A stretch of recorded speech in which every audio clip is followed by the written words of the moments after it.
Et salut à tous et salut à toutes, c'est Yonim Fournier. Je suis très heureux de vous retrouver, toujours en compagnie du boss de ce podcast, monsieur Frédéric Chang. Fred, comment tu vas? Fatigué. Fatigué. On est dimanche 1er octobre. Gros week-end. Gros week-end, mais je sais que toi aussi, hein, c'est très intense en ce moment.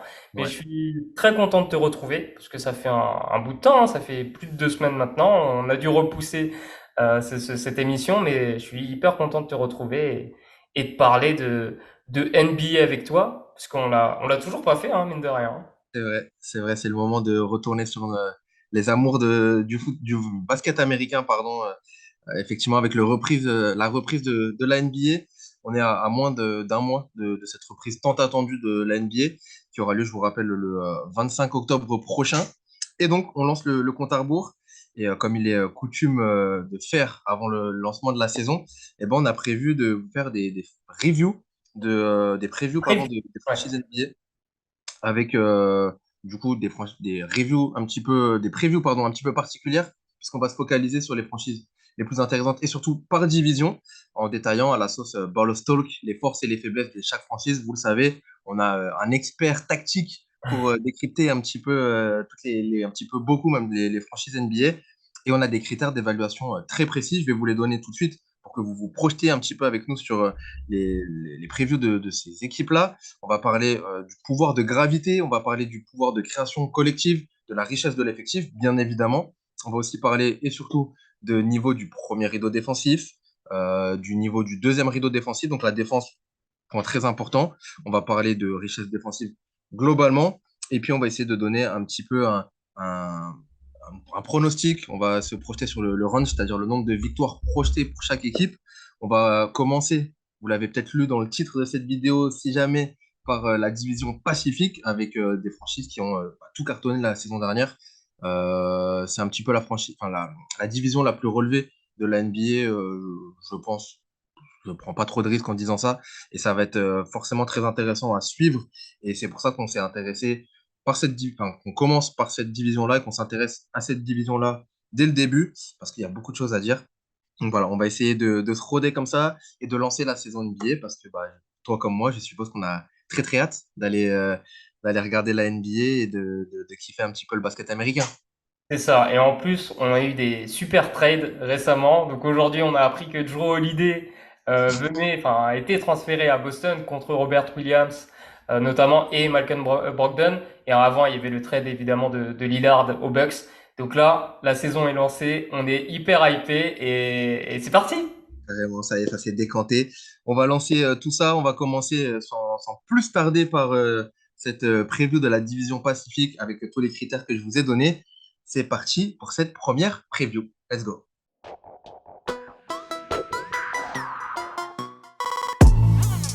We talking about practice. Not a game, not a game, not a game. We talking about practice. D'un dauphin, t'en fais pas un requin. If you don't want to play that way, don't play that way. Et donc, on va commencer cette preview de la division Pacifique. Je vous l'ai dit avec tous les critères. On va commencer par l'une des franchises de Los Angeles. On va parler des Lakers en premier. Petit rappel de la situation l'année dernière. Septième l'an dernier à l'Ouest, forcément. Ils ont fait le play-in contre les Minnesota Timberwolves. Ils se sont fait sortir en finale de conf par les futurs vainqueurs 4-0. C'était les Nuggets. Ils ont sorti Memphis et les Warriors juste avant, toujours coaché par David Ham. En termes de Darwin Ham. David, Darwin. ah ouais? Ouais, Darwin Ham. Sûr Bon, et certain. j'écris très mal. Pardon, David Ham, si il m'écoute, je suis désolé. Euh, Non mais t'inquiète. pour l'été, du côté des Lakers, on a récupéré les droits de Maxwell Lewis de Denver, donc qui est là. On a re-signé surtout trois joueurs très importants, je pense, avec Austin Reeves, avec Rui Hachimura et surtout D'Angelo Russell en tant qu'ancien Nets, je tiens à le préciser. Il y a eu des départs aussi avec Malik Beasley et Mo Bamba. On a perdu Lonnie Walker qui est parti justement à Brooklyn, Dennis Schroeder qui est parti. Globalement, c'est ça les gros mouvements. Et puis, on a drafté du coup Jalen Hood Schifino. J'espère que je le dis bien. J'ai toujours un Ouais. petit petite appréhension quand je dis les prénoms, les noms de famille que je connais pas. Mais voilà, on l'a drafté en 17 cet été. Et puis voilà, on a étendu le contrat d'Anthony Davis, de Jared Vanderbilt aussi. On a une équipe globalement assez solide pas d'ailleurs, mais je pense assez solide pour les Lakers. Je vais te donner la parole, mon cher Fred, pour revenir justement sur tous les critères qu'on a donnés. Revenir un petit peu, je sais que tu as fait un barème un peu intéressant. Je te laisse expliquer tout ça Ouais. euh, pour nos auditeurs, pour comprendre un peu comment on va fonctionner. Alors, tout simplement, on va fonctionner en parlant tout d'abord de l'attaque, mais à travers des points spécifiques. Je parle de gravité, pouvoir de gravité. Donc, la gravité, c'est un terme qui est de plus en plus utilisé dans le basket. Donc, la gravité, c'est simple, c'est le pouvoir d'attirer en fait les défenseurs vers soi. On a l'exemple parfait qui est Stephen Curry. La seule présence de Stephen Curry fait que les adversaires vont avoir une manière de défendre qui va être centrée autour de ce joueur, même loin du ballon. Il va capter l'attention de un, 2, 3 défenseurs et on a de plus en plus de joueurs comme ça et ça crée énormément de différence d'avoir un joueur qui a ce pouvoir-là de gravité, cette gravité-là. On a de la gravité quand on est à droit à 3 points évidemment, mais on peut avoir aussi de la gravité quand on est très bon sur le jeu posté. Je pense à Joel Embiid, je pense également à LeBron James qui va attirer Anthony Davis. Donc je spoile pas, mais en tout cas, c'est pour vous faire vraiment comprendre cette notion de gravité. Ensuite, nous avons le pouvoir de création. Alors, le pouvoir de création collective, je pense que c'est important de séparer la gravité, qui est plutôt une création individuelle, mais qui va se lier au collectif, évidemment, vu qu'on attire du monde vers soi, ça libère les autres. Et là, le pouvoir de création collective, ben, c'est comment justement on arrive à s'ajuster par rapport à la force individuelle de un, 2, 3, voire 4 joueurs. Donc ça, c'est hyper important pour l'organisation offensive. Enfin, on va parler au niveau de l'attaque, de la richesse de l'effectif, savoir comment est construit l'effectif, est-ce qu'on a tous les profils, et je pense que ça, c'est aussi intéressant à noter. Quel profil manque à quelle équipe? Donc ça, vous allez voir, vous allez comprendre hein, quand on va faire les Lakers. Et ensuite, c'était important pour moi aussi qu'on sépare la défense avec 3 points aussi. Donc, premièrement, c'est le niveau du premier rideau défensif, ce que j'appelle le premier rideau défensif, ce qu'on appelle aux États-Unis le point of attack. Donc, c'est vraiment les joueurs dans le périmètre. Comment on défend sur les écrans, les écrans hauts, comment on défend sur les drives, quand ça commence tout simplement dans le périmètre, donc derrière la ligne à 3 points. Ensuite, nous avons le niveau du deuxième rideau. Donc là, c'est plutôt la protection de cercle. Est-ce qu'on a des bons joueurs en protection de cercle? On parle de lawman, on parle de safety, on parle de goalkeeper. Tous ces profils-là, en fait, de protection de cercle depuis une position d'aide ou directe en tant qu'ancre défensive. Ensuite, nous avons, pour finir, la richesse défensive de l'équipe. Pareil, est-ce qu'on a tous les profils? Et surtout, là, c'est plus du côté tactique. Quelle est la philosophie du coach? En tout cas, quelle philosophie on peut déceler à travers ce qu'on connaît de certains coachs, parce qu'il y a aussi des nouveaux coachs, donc là, ça va être plus difficile. Mais en tout cas, ce qui est possible de faire avec justement les profils défensifs de l'équipe. Et on va finir, du coup, par un prono. Moi, je suis pas hyper fan des pronos parce que c'est un peu, enfin, c'est hyper compliqué de pronostiquer. On peut jamais savoir ce qui se passe. Il peut y avoir des blessures, les dynamiques, tout peut changer. Un match peut faire qu'une équipe va complètement sombrer à cause d'une dynamique négative. Mais en tout cas, on va faire ça à travers des ranges juste pour évaluer à peu près le niveau d'une équipe. Donc, on part sur des ranges de 5 victoires. Donc, par exemple, pour une équipe, entre 15 et 20 victoires ou entre 20 et 25 victoires. Vous voyez le topo. Ça va être l'idée de voilà, essayer globalement d'avoir une vision justement assez globale de ces franchises-là. Effectivement, tu l'as dit, c'est toujours un peu difficile sur les pronostics, mais on va s'y risquer et puis on verra à la fin de saison si on était plus ou moins dans les bons pronos ou pas. Bon, je te fais confiance pour ça et j'espère que avec vous tous et vous toutes, on pourra discuter basket là-dessus et avoir un échange sur ces pronostics. Il y a toujours beaucoup de choses à dire et ça va être très intéressant. Comme je te l'ai dit, on va commencer, si tu le veux bien, par cette chère franchise des Lakers, des Los Angeles Lakers. Comme je disais, septième la saison dernière. Comment toi tu les vois à travers les critères que tu viens d'énoncer?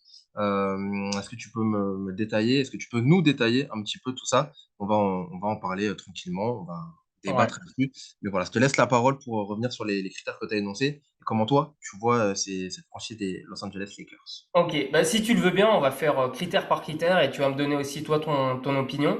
Je vais juste commencer par donner l'intégralité de l'effectif parce que c'est important. On n'a pas parlé des joueurs qui sont arrivés. Donc au niveau des bigs, moi j'ai classé vraiment sur trois postes, bigs, guard et forwards. Donc tout ce qui est ailier fort, voilà, je les ai mis ensemble. Donc dans les bigs, évidemment Anthony Davis, Christian Wood qui est venu il y a pas très longtemps, Jackson Hayes qui vient du coup de la Nouvelle-Orléans. Ensuite, dans les forwards, on a LeBron James, Vanderbilt, Cam Reddish aussi, Maxwell Lewis, tu l'as dit, Hachimura qu'on peut mettre aussi dans les bigs, et Taurean Prince aussi qui est venu là cet été. Et nous avons en guard Austin Reeves, D'Angelo Russell, Gabe Vincent, très important aussi cette venue, Uchi Fino, le rookie, et Christie, qui est en deuxième année, il me semble, sophomore. Donc, on va commencer par le pouvoir de gravité. Tout simplement, une équipe avec LeBron James a une énorme gravité, même si on a pu voir que sur la fin de la saison, ben, il a un peu adapté son jeu parce que bon, ça commençait à grincer physiquement. On l'a vu beaucoup moins agressif sur du drive. On l'a vu en playoff sur certains matchs. Alors, on avait l'impression que LeBron, il choisissait un peu ses matchs. Il y a des matchs où, clairement, il ne pouvait pas faire ce qu'il faisait par le passé, c'est-à-dire d'être un ball handler très agressif, donc porteur de balle très agressif. Là, on a vu ça contre les Nuggets sur les derniers matchs, mais globalement, il n'a pas pu faire ça parce qu'il s'est blessé aussi hein, la saison dernière. Donc, je, LeBron, sa qualité, bah, il a plein de qualités, c'est un des meilleurs joueurs du monde et de l'histoire, mais en tout cas, il a cette faculté à être énorme en tant que porteur de balle, mais je trouve qu'il a une énorme gravité aussi sur le jeu posté, parce que sur les forwards, t'as quasiment personne qui peut tenir LeBron, et je pense, et en plus sa vision du jeu est telle qu'il peut jouer pivot en fait. Il pourrait jouer Il est poste bien 5 fait. à la Jokic. Enfin, vraiment, moi je pense que c'est l'évolution qui serait la plus évidente pour LeBron. Il peut physiquement, il doit s'économiser. Donc, et on l'a vu, hein, on a vu ça sur les fins de match en saison régulière où il faisait beaucoup plus, il était beaucoup plus au poste et justement il distribuait depuis le poste. Et j'ai trouvé ça hyper intéressant. Évidemment, Anthony Davis, pareil. Donc là, on a un pouvoir de gravité. Ce qui est intéressant, c'est à l'intérieur, donc dans la raquette. Et là, c'est très bon pour les coupes. Et dans cette équipe, on a Austin Reeves, qui est un magnifique joueur sans ballon. Et ça, c'est hyper intéressant. Mais du coup, on va plus parler ça dans tout ce qui est collectif. Mais en tout cas, on a un gros pouvoir de gravité avec LeBron à l'intérieur. Gros pouvoir de gravité avec Anthony Davis. Austin Reeves, en tant que porteur de balle, on l'a vu en playoff la saison dernière. J'ai eu la chance de voir le match 6 pardon, des Lakers l'année dernière contre Memphis en direct, donc au Staples Center. Et j'étais impressionné par Austin Reeves parce que il a vraiment pris le relais de LeBron et je l'ai trouvé excellent vraiment dans sa gestion. Et ce match-là, D'Angelo Russell met 40 points, il me semble. Hein. Il a été très chaud, mais pas forcément dans la création. Mais en tout cas, Austin Reeves, très très bon. Et évidemment, D'Lo, il a aussi un petit pouvoir de gravité, mais il est un peu inconsistant. Donc du coup, ça dépend. Mais en tout cas, déjà, on a quatre profils, deux profils plutôt intérieurs et deux profils extérieurs. Donc, je trouve que déjà là, c'est intéressant sur ce qui est possible de faire par rapport à ça. Et je suis entièrement d'accord sur ces profils-là. Et tu l'as dit, LeBron James est capable de jouer sur tous les postes. Il l'a déjà fait. Il y a 2 ans, on rigolait sur le fait qu'il s'était transformé en meneur parce qu'il n'y avait pas encore de meneur dans cette équipe-là. Et c'était lui qui était le meilleur passeur de la NBA à ce moment-là, tout simplement. Capable de jouer poste 5, tu l'as dit, sur un style un peu différent, mais capable de le faire aussi parce que vision du jeu, etc. Donc, effectivement, sur ce pouvoir de gravité, le fait d'attirer tout le monde, LeBron James, c'est peut-être ce qu'il fait de mieux. Et puis surtout, il a cette capacité aussi à savoir jouer pour les autres dans le sens de cette vision du jeu, tu l'as dit, lâcher la balle quand il faut lâcher la balle. Et s'il se sent bien physiquement, il peut aller te scorer 40 points. Et s'il le sent un peu moins, il peut te lâcher 12 passes. C'est un peu ce style-là, LeBron. Et oui, 38 ans cette année. Il va faire ses 39 là en mois de décembre. Ça va être intéressant à suivre comment il gère justement lui son physique. Et ce que j'ai pas précisé, pardon, c'est qu'il est encore très efficace, hein. Sur tout ce Ouais, qui oui, est effectivement. drive, en termes de réussite, d'efficacité, il est encore au top. C'est juste qu'il peut moins le faire, quoi. Après, voilà, là sur les quatre profils que tu m'as donné, alors Austin Reeves, très bien. Ça va être sa deuxième vraie saison où on va l'attendre un peu au tournant, parce que la saison dernière, c'était un peu une révélation. Donc là, ça va être l'occasion pour lui de prouver. D'Angelo Russell, on est toujours dans l'attente de plus de consistance. Il a annoncé là que voilà, il était prêt enfin à tout lâcher et on lui fait confiance aussi. Donc peut-être que ça va le libérer un peu, mais voilà. Anthony Davis reste toujours un formidable joueur, mais toujours sur ce côté injury prone à voir. LeBron James, 39 ans cette année. Voilà, ça peut être très intéressant. La mayonnaise peut prendre à ce niveau-là, hein, je pense sur ces quatre joueurs-là, peut prendre de façon très intéressante.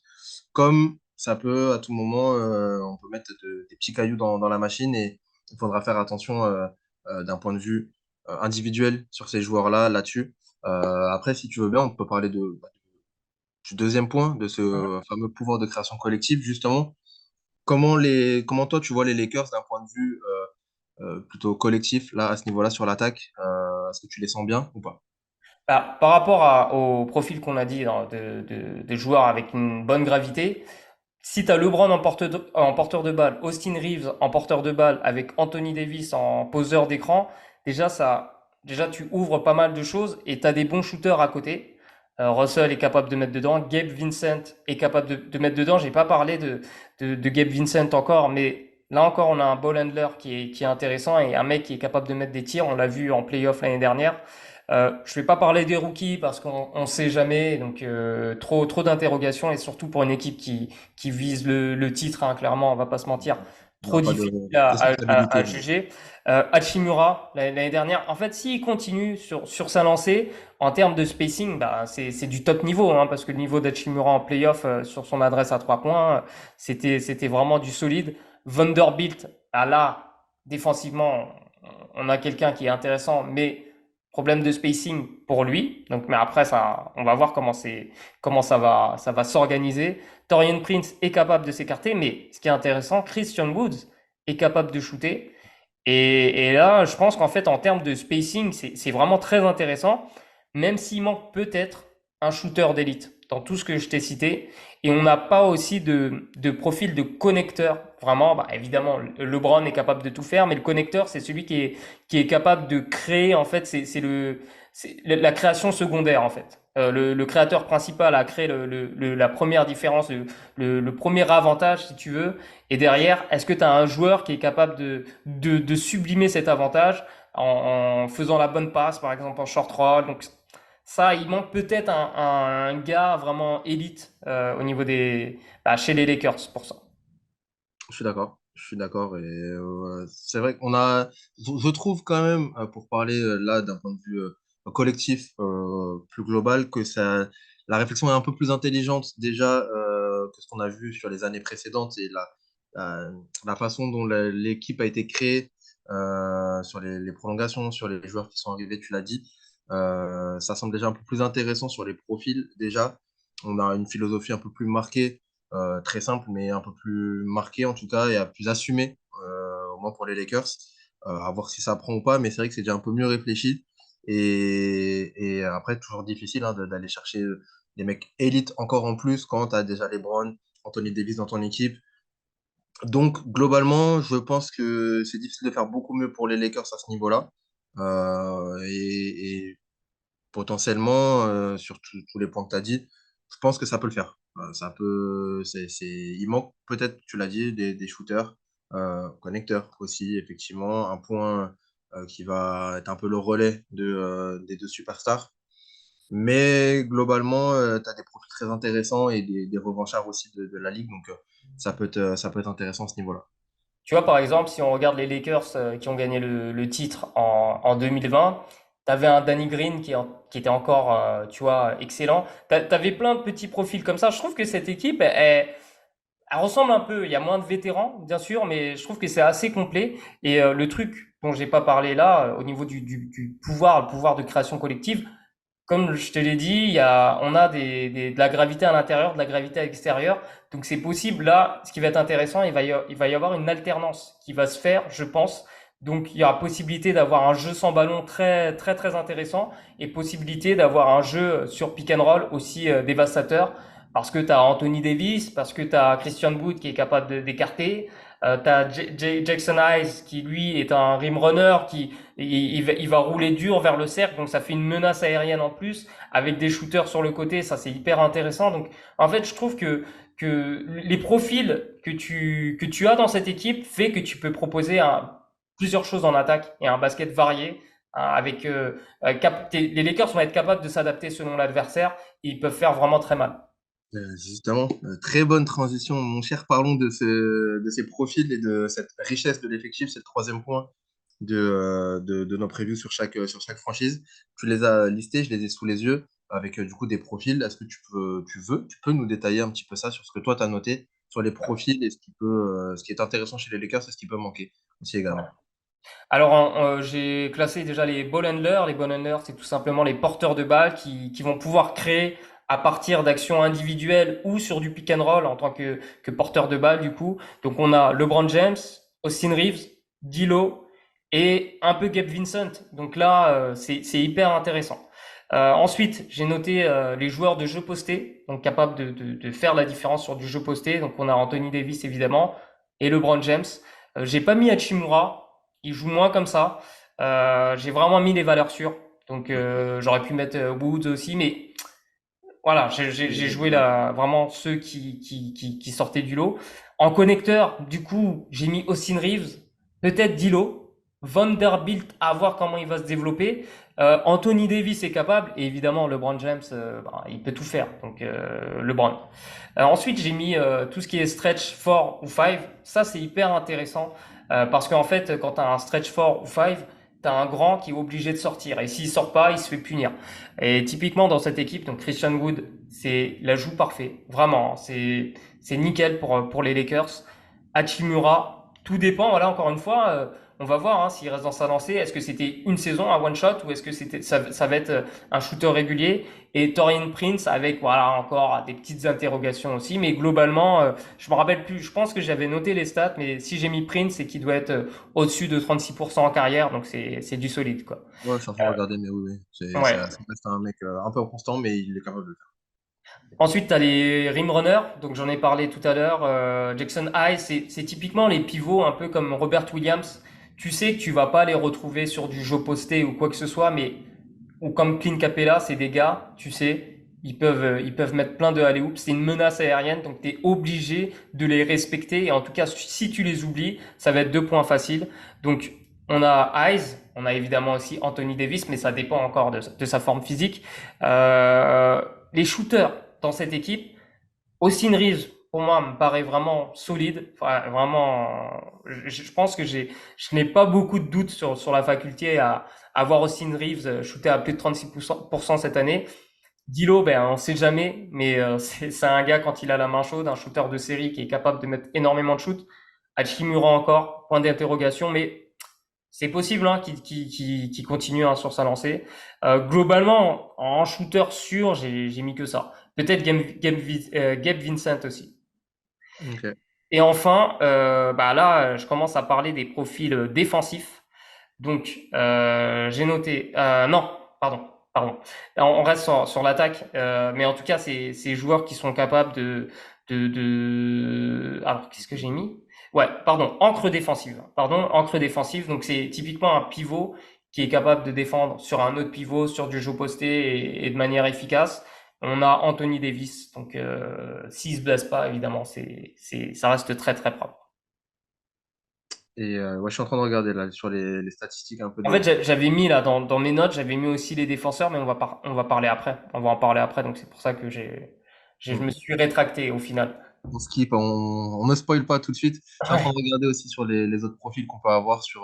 On va avoir du Cam Reddish aussi qui est là, du Taurean Prince qui est arrivé. C'est des bons ajouts malgré tout. C'est des joueurs, comme je le disais, qui ont pas mal à prouver aussi, notamment sur Cam Reddish qui a prouvé pas mal, qui était à Atlanta avant, a fait une demi-saison à New York, à Portland, qui a beaucoup à prouver. Et je pense qu'une franchise comme ça, avec des ambitions comme ça, peut aider certains joueurs. Christian Wood, pareil, il a un peu navigué un peu partout, mais ça peut être intéressant pour lui.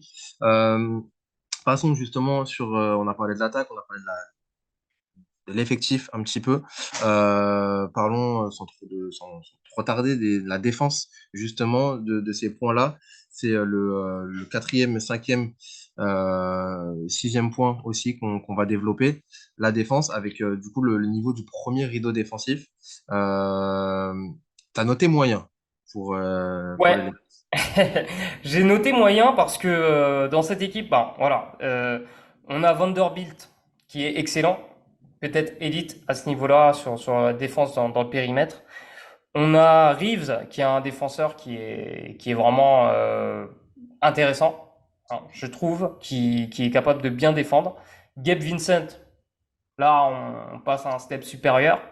Cam Reddish, mais encore une fois, il faut voir. Il faut voir comment il va être utilisé. Parce que moi, et clairement, j'ai mis Cam Reddish parce que dans cette équipe, ça va être difficile de faire son trou offensivement.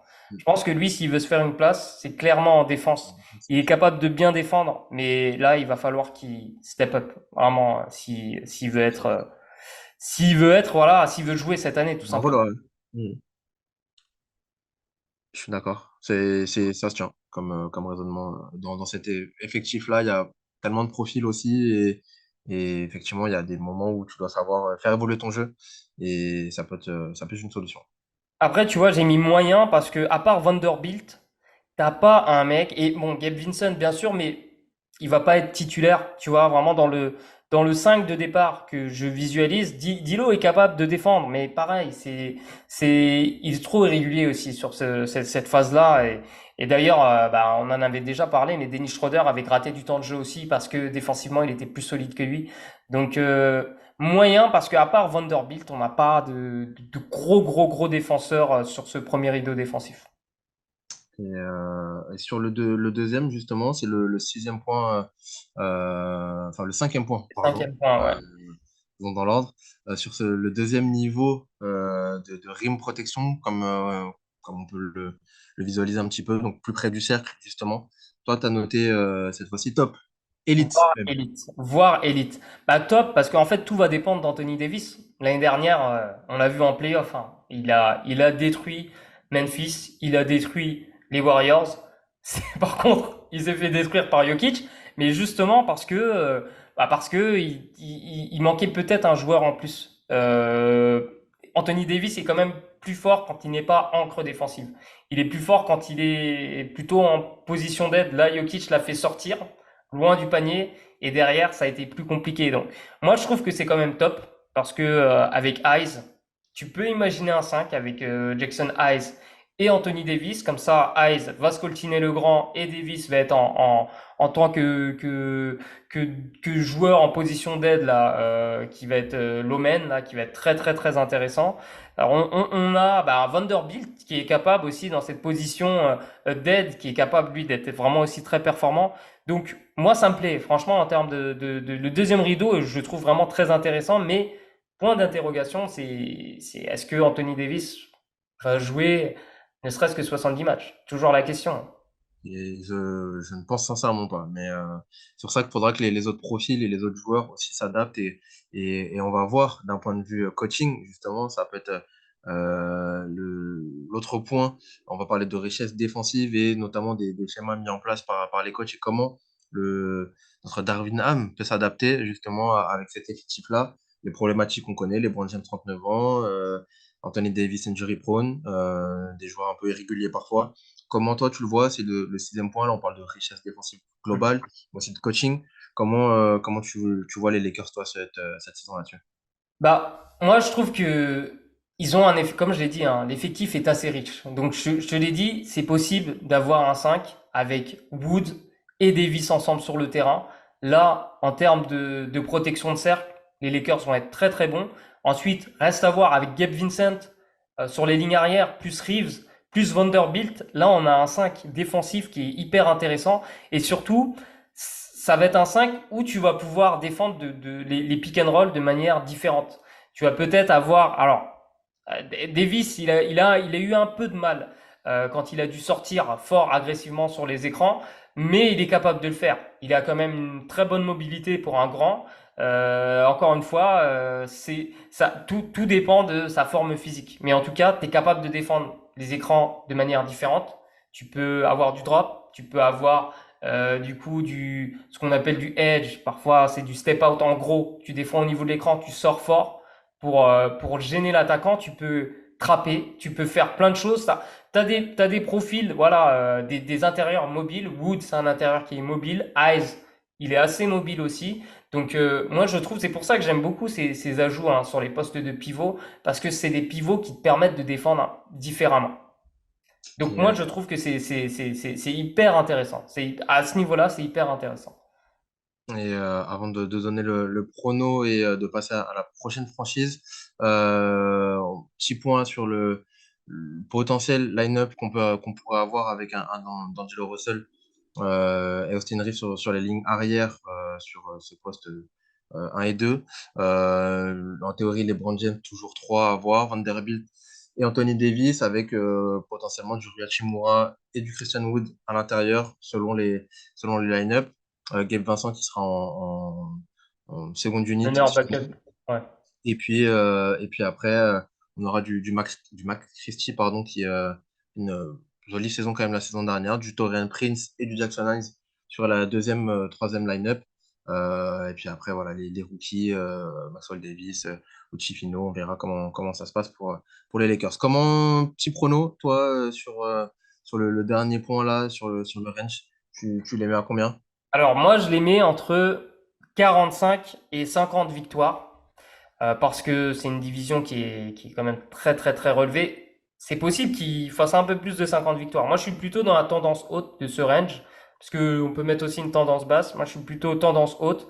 Je pense que les Lakers vont être sur leur lancée de leur fin de saison l'année dernière. Où, voilà, on n'en a pas parlé, mais il s'est passé tellement de choses au cours de leur saison l'an passé avec départ de Westbrook. Bon, bref, ils avaient très mal commencé la saison. Je trouve que Darvin Ham est vraiment très bon. Je l'ai trouvé vraiment très bon en playoff. Donc je pense que cette saison, ouais, les Lakers vont finir peut-être dans le top 4, tu vois. Donc en fait, j'ai plutôt la tendance haute, hein. J'hésite à leur mettre entre 50 et 55, je veux pas te mentir. Ok. Mais ça dépend, encore une fois, voilà, je sais pas s'ils vont être en bonne Ouais. forme toute la saison et c'est pour ça voilà, je suis un peu réticent à mettre plus de 50 victoires par rapport à ça. Mais sinon, si Anthony Davis font les deux, s'ils font plus de 60 matchs, 50 plus de 50 c'est jouable, hein.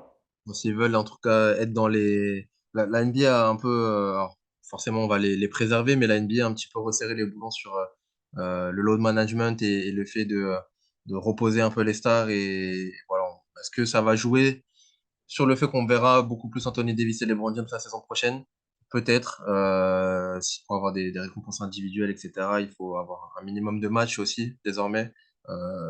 Donc peut-être que ça va influer sur leur temps de jeu et le fait qu'on les verra peut-être un peu plus et donc peut-être potentiellement amener les Lakers un peu plus haut. Pour ma part, je sais pas. J'ai toujours du mal avec les Lakers et surtout sur les dernières saisons. C'est beaucoup plus cohérent que ce qu'on a vu les saisons précédentes. Donc pour ça, j'apprécie énormément le travail qui a été fait. Et tu l'as dit vis-à-vis de la saison dernière, on est sur une dynamique positive.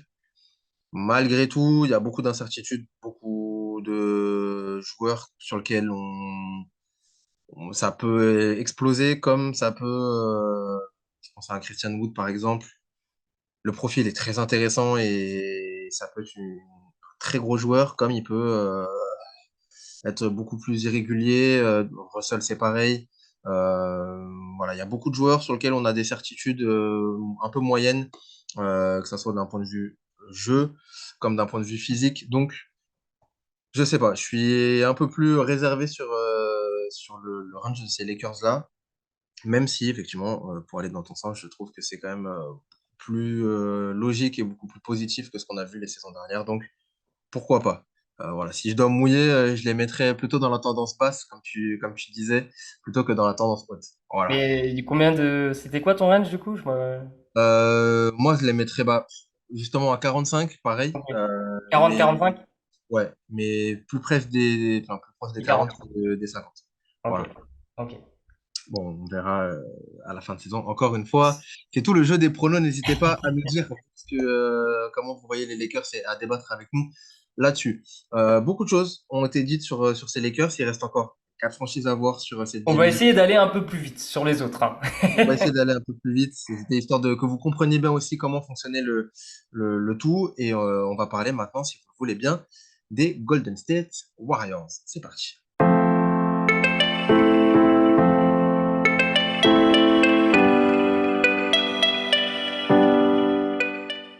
Alors, petit point sur les Warriors. Je sors ma petite fiche de présentation pour les Warriors qui étaient sixième l'an dernier, 44 victoires, 38 défaites, demi-finale de conférence, pardon, éliminé justement contre ces Lakers.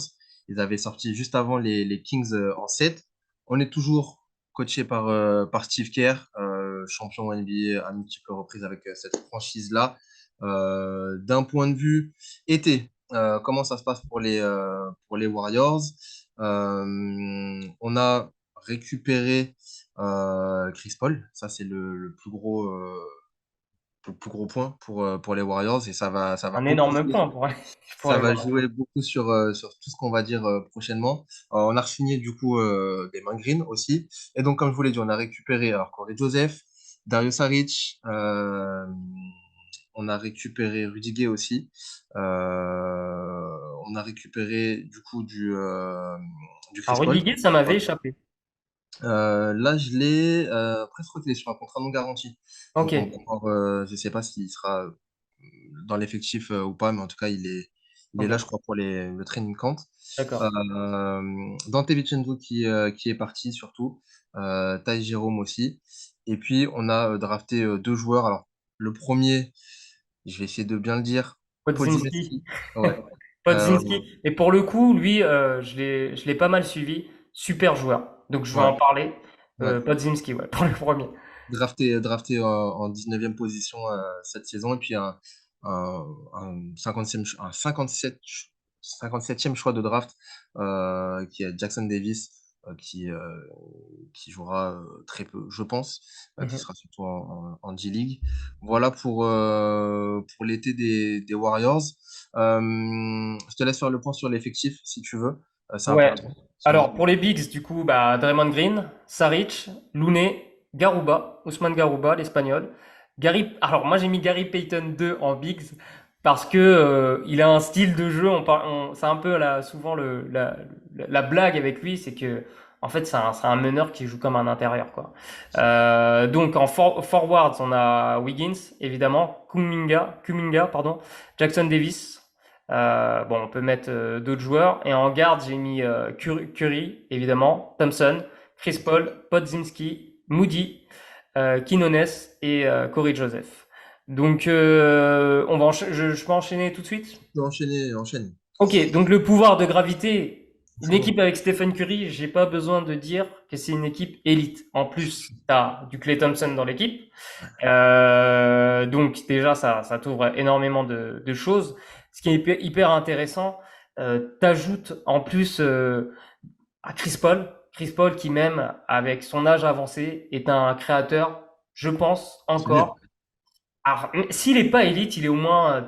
top, mais fourchette haute du top, tu vois, ou élite moins si tu veux. Mais clairement, c'est encore moi je trouve que c'est encore un top joueur. Encore une fois, on sait jamais parce qu'à à ces âges-là, tu sais jamais comment le physique va tenir. Mais en tout cas, top.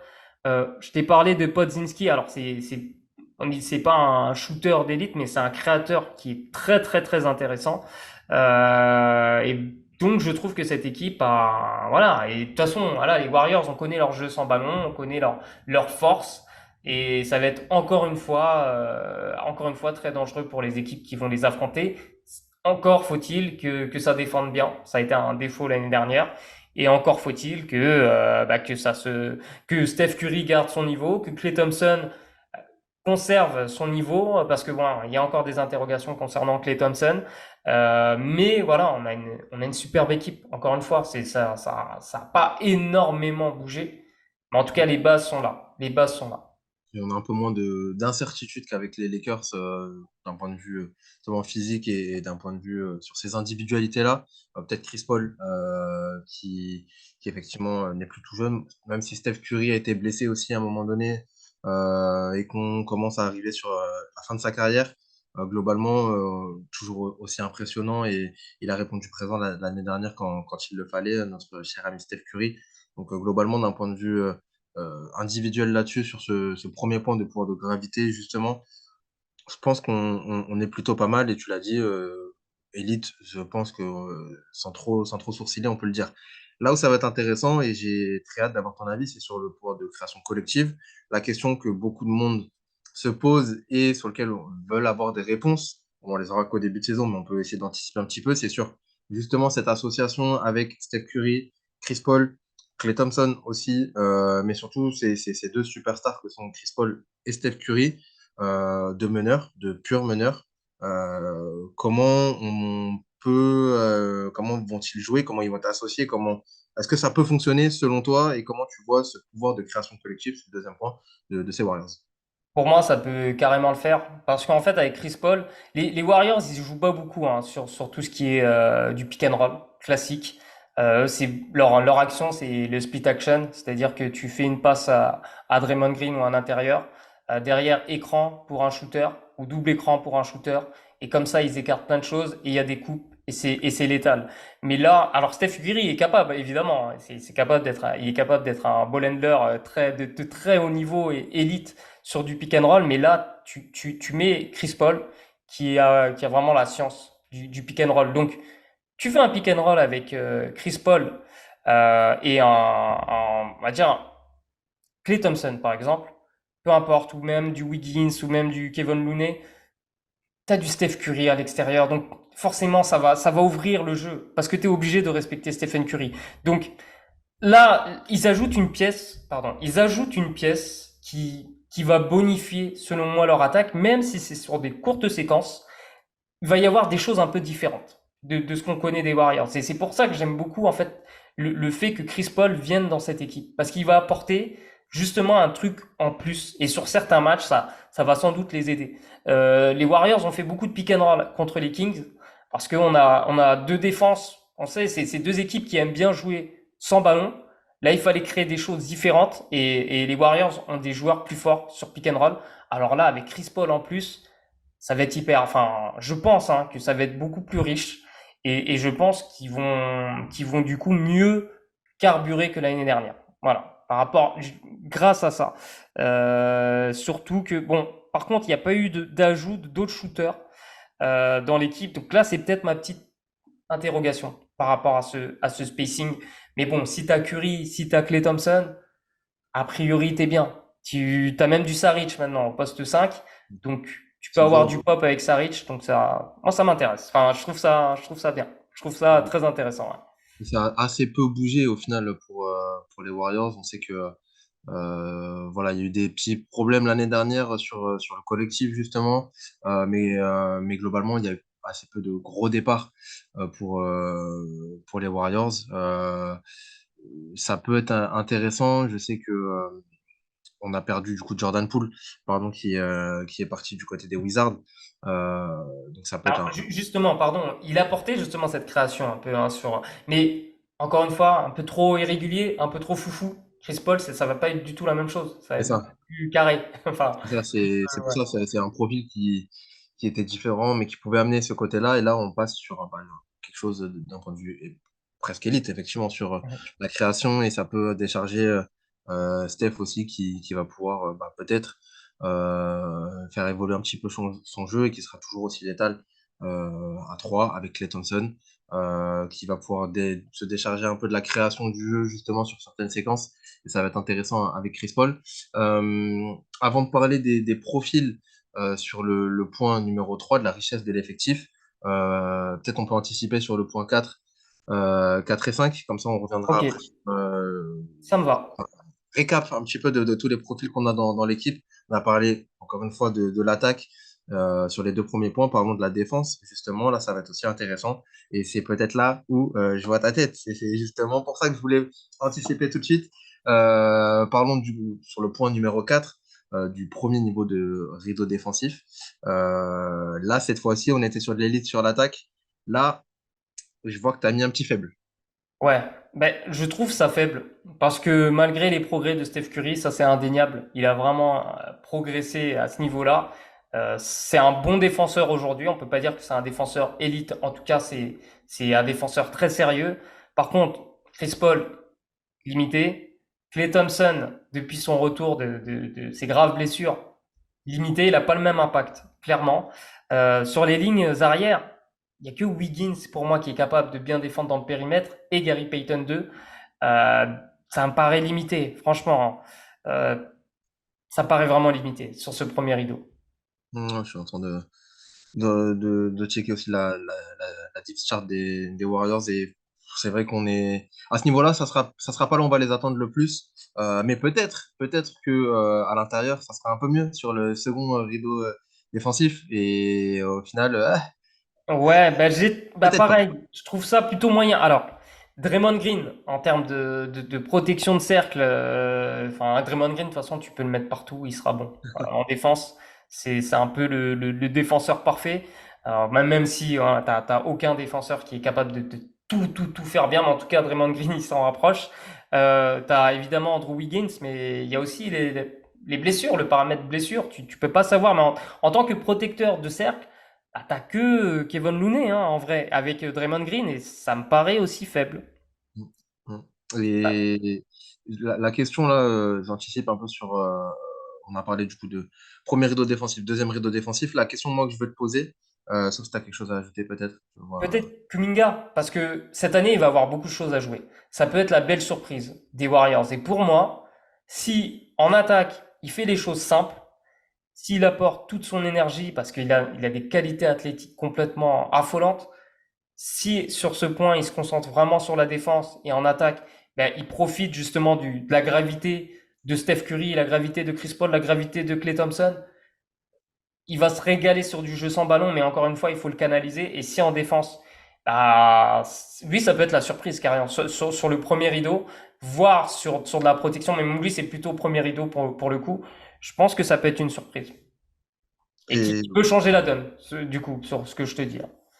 la question moi que je voulais te poser justement sur d'un point de vue un peu plus global, c'est le dernier point. Après, on reviendra sur la richesse de l'effectif, là, le point 3. On l'a vu la saison dernière, les Warriors étaient quand même, malgré ces niveaux, on va dire presque individuels, défensivement, on est sur des profils. On a un peu de doute quand même sur le fait que qu'ils puissent défendre bien tous ensemble. Ils avaient quand même réussi. On a pas mal vanté la défense des Warriors. En tout cas, pendant un temps, pendant assez longtemps, ça restait une des, je crois, voire la meilleure défense de Ouais. l'NBA pendant un certain moment. Euh, Est-ce que tu peux nous en parler un petit peu et est-ce que tu les vois, est-ce que tu les sens capables de refaire ces séquences-là, ces prestations-là et d'avoir ce schéma-là sur la défense qui passe par beaucoup de communication, qui passe par beaucoup d'intelligence sur les situations. Est-ce que tu les sens capables de bien défendre là-dessus et même malgré leur niveau un peu faible d'un point de vue individuel, est-ce qu'on peut les mettre sur un tiers, peut-être voilà, middle, défense, et avec une attaque qui carbure, on est sur une franchise globalement qui gagne. Est-ce que tu les sens capables ou pas? Moi, je suis pas très optimiste par rapport à ça parce que ça fonctionnait bien parce que tu avais un Draymond Green c'était quasiment le one-man defense. Tu vois, Draymond Green, et en fait, il a un tel niveau, il avait en tout cas un tel niveau défensif que ça a transformé complètement la défense des Warriors. Et à l'époque, tu avais un Klay Thompson, franchement, Klay Thompson, défensivement, c'était du top du top. Andrew Wiggins, défensivement, ça peut être le top du top. Donc, rien que si t'as trois vraiment joueurs forts défensivement, parce que il y avait beaucoup de schémas où ça switchait, beaucoup de late switch ou tôt ou tard, mais quoi qu'il arrive, il y avait beaucoup de changements et ça perturbait parce que t'avais pas d'avantage avec cette équipe et surtout quand Draymond Green il défend les écrans, bah lui il peut défendre sur les petits, donc tu crées vraiment zéro avantage contre les Warriors et ce qui faisait que cette défense était élite. Aujourd'hui, bah pareil, Draymond Green a pris de l'âge, Klay Thompson il a plus le même niveau défensif, Steph Curry ça reste quand même pas élite, donc il va bien, il va faire le job, c'est pas un problème, mais il va manquer peut-être une pièce. Tu vois, c'est pour ça que je suis pas très optimiste. Et sur le banc, à part Gary Payton, et d'ailleurs, Gary Payton, il prend beaucoup de temps de jeu parce que justement, il t'apporte ce truc-là. Il t'apporte ce truc-là. Et il a été crucial pour les Warriors quand il y a 2 ans, quand ils gagnent le titre. Et encore une fois, je te dis peut-être que Kuminga, ça va être la bonne surprise pour reposer Klay Thompson avec du Chris Paul, avec du Steph Curry. Peut-être tu auras Kuminga, peut-être que tu auras Gary Payton en poste 4 il peut mettre des 3 aussi, hein, Gary Payton. Et tu peux avoir un poste 5 qui va être Draymond Green, où là ça va peut-être switcher comme des fous, mais avec Chris Paul, voilà, ça paraît aussi limité, tu vois. Donc, non, moi j'y crois pas vraiment, tu vois. Mais ce qui est intéressant, alors peut-être que je vais entamer tout de suite le truc, le point 6 qui est la richesse défensive. Ils ont quand même un entraîneur, Steve Kerr, qui tente des schémas défensifs, il tente des zones combinées. On a des box and one. Peut-être qu'il va tenter une triangle et deux. Il me semble qu'il avait tenté une triangle et deux contre les Kings. Euh, il peut tenter des choses, tu vois. En fait, quand t'as des problèmes défensifs comme ça, c'est là où tu es créatif. C'est là où tu peux trouver des schémas. Et je pense que Steve Kerr, c'est un coach qui peut sortir des schémas comme ça défensifs qui vont pouvoir gêner les équipes avec des défenses tout-terrain, des zones presse, des trucs comme ça. Je pense il va tenter ces choses-là. Pour moi, ça me paraît évident. Et ça va être l'occasion effectivement de voir comment Steve Kerr peut s'adapter, surtout d'un point de vue défensif, effectivement, parce qu'on sait que quand tu as un Chris Paul, même un Stephen Curry ou un Draymond Green qui est ce qui se fait de mieux au poste 4, on va dire, si on peut considérer Draymond Green comme un poste 4 en termes de création et d'un point de vue offensif et de lecture du jeu, ça va être intéressant de voir aussi d'un point de vue défensif comment ils vont s'organiser. On va parler justement des profils avant de donner notre prono. Petit point quand même sur la deep chart potentielle de ces Warriors-là. Stephen Curry sera là, bien évidemment, titulaire. À voir si Chris Paul sera son remplaçant à la main ou si on va les avoir ensemble sur le terrain. Sur le poste 2, Klay Thompson qui sera là, Damon Green bien évidemment, Kevin Looney au poste 5. Et puis sur la rotation, la première rotation, on aura du Andrew Wiggins, du Kuminga bien évidemment, du Dario Saric à l'intérieur. Et puis Gary Payton qui est revenu sur les lignes extérieures aussi, qui sera très intéressant. Voilà pour. Et puis bah, Podziemski qui pourrait jouer un rôle si les Warriors lui font confiance et si logiquement oui. Mais voilà, c'est toujours difficile dans un effectif assez fourni et qui tourne depuis pas mal de temps de faire sa place, quand on est rookie surtout. Mais pourquoi pas. Donc voilà, ça c'est la deep chart un petit peu de cette équipe-là.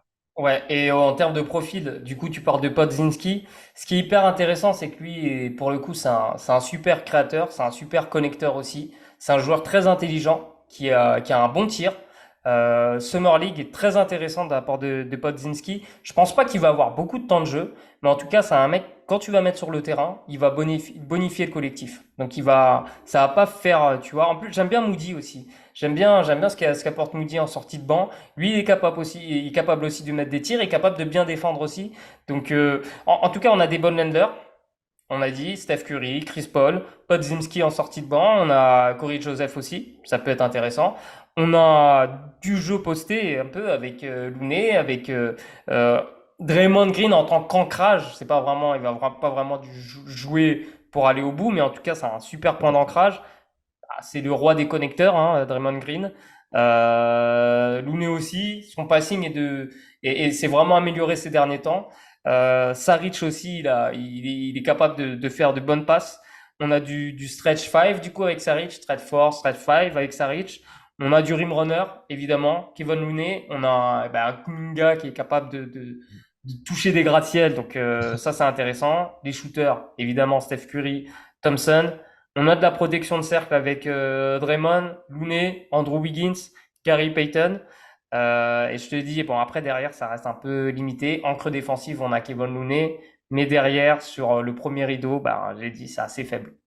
Ouais, ouais, ouais. Et je suis globalement d'accord avec toi. Un point quand même sur un joueur que j'apprécie beaucoup, c'est Saric, et depuis très longtemps. Et j'ai l'impression que chaque saison, je suis là à vanter ses qualités. Et chaque saison, voilà, son physique lui joue un peu défaut. Et a toujours du mal et puis il arrive aussi des fois dans des franchises où c'est un peu plus compliqué de faire son trou.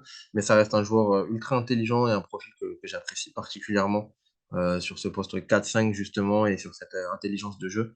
Et j'espère en tout cas qu'il va pouvoir avoir un rôle intéressant et qu'il va pouvoir montrer toutes ses qualités. Et je pense que ça peut, si c'est le cas, avec un Chris Paul aussi, en termes du Damon Green, etc., en termes d'intelligence de jeu, un coach aussi intéressant, en la personne de Steve Kerr qui s'est pris quelques critiques après la Coupe du Monde, mais on reste quand même, t'es pas champion NBA, juste avec le talent Steph Curry. Il y a du travail derrière, Mhm. il y a des systèmes qui ont été mis en place et des choses très intéressantes. Donc, assez intéressant à suivre ces Warriors. Pronostic, mon cher Fred, sur le septième point, toi tu les as mis comme les Lakers. Je leur ai mis 45-50. Le range, c'est 45-50. Mais pour le coup, tendance. Alors, je vais rester sur ce range. Il y a pas, je pense qu'ils vont vraiment être sur du 45-50. Mais si je devais comparer avec les Lakers, je pense que cette équipe est moins capable d'accrocher plus de 50 victoires. Donc c'est pour ça que le range 45-50, ça me paraît bien. En dessous, bah, ça m'étonnerait quand même. Enfin, ce serait surprenant, même si, par rapport à ce qu'on a dit en défense, il y a un danger. Il y a un danger par rapport à ça, mais je pense qu'il y a trop de talent offensif pour que cette équipe ne gagne pas 45 matchs ou plus cette année. Le point difficile toujours là, c'est dans cette division-là, très compliqué de se projeter et de tomber juste parce que bah, après c'est le but, hein, mais ça reste la division la plus relevée et là, on va en parler sur les autres équipes, mais on n'a que des cracks pratiquement dans toutes les franchises et donc ça peut influer sur le nombre de victoires assez drastiquement. Donc voilà, qui va sortir son épingle du jeu? Assez compliqué à dire, mais ça semble être en tout cas une bonne analyse d'un point de vue personnel, je pense, sur ce range de 45-50. Ça va jouer sur des détails, mais je pense qu'on sera là-dedans aussi. Je suis d'accord. Je suis d'accord. Sauf si tu as quelque chose à ajouter, mon cher Non, Fred. on peut Je pense qu'on enchaîner. peut, on peut enchaîner sur la suite et on va parler tout de suite des Phoenix Suns.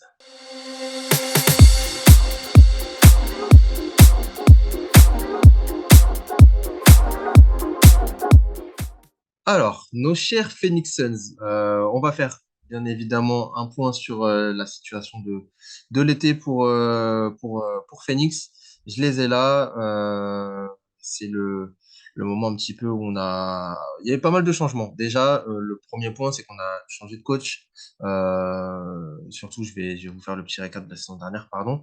On est quatrième la saison dernière. On sort en demi face au futur champion Denver après avoir sorti les Clippers. Et puis on a changé de coach, surtout, c'est ça le point intéressant, c'est que bah, Monty Williams est parti, lui qui pourtant avait été élu coach de l'année en 2021-2022, qui est parti à l'Est avec les Detroit Pistons, il y a un contrat record, et c'est Frank Vogel, l'ancien coach des Lakers qui est arrivé, qui était champion NBA avec les Lakers, qui est là. Donc intéressant aussi, même si Frank Vogel n'est pas je sais pas, j'ai toujours du mal à Oui, confier en oui. Google, mais ça reste quand même un coach qui a une certaine cote, justement, et qui va censé être amené cette franchise des Phoenix Suns, qu'on attendait peut-être championne la saison dernière, qui est un petit peu déçu, ou en tout cas sur les pronostics qu'on pouvait avoir avec l'effectif qu'ils avaient, les ambitions qu'ils avaient, un petit peu déçus. Donc ça va être une occasion pour eux de se rattraper. Pour nos chers amis de Phoenix. On a récupéré, enfin, on a re-signé DeAndre Ayton, ça c'est qui est parti, pardon, d'ailleurs, qui a été trade. Euh, Ouais. Ça j'ai a changé pas mal de choses, hein, finalement, hein, ce trade des derniers. carrément, Mais carrément. je te propose qu'on fasse simple, autant donner tout de suite l'effectif. Effectif, ouais, t'as Ouais. raison. Comme ça, on aura. On a le point, ouais. Vas-y. Tu veux que je te donne ce que j'ai noté? Alors, sur les grands, on a les bigs, on a Nurkic, du coup, qui vient du transfert, hein. Ouais, Bol Bol, ouais. Eubanks, Azubuike et Metu, Ok. l'ancien joueur des Kings.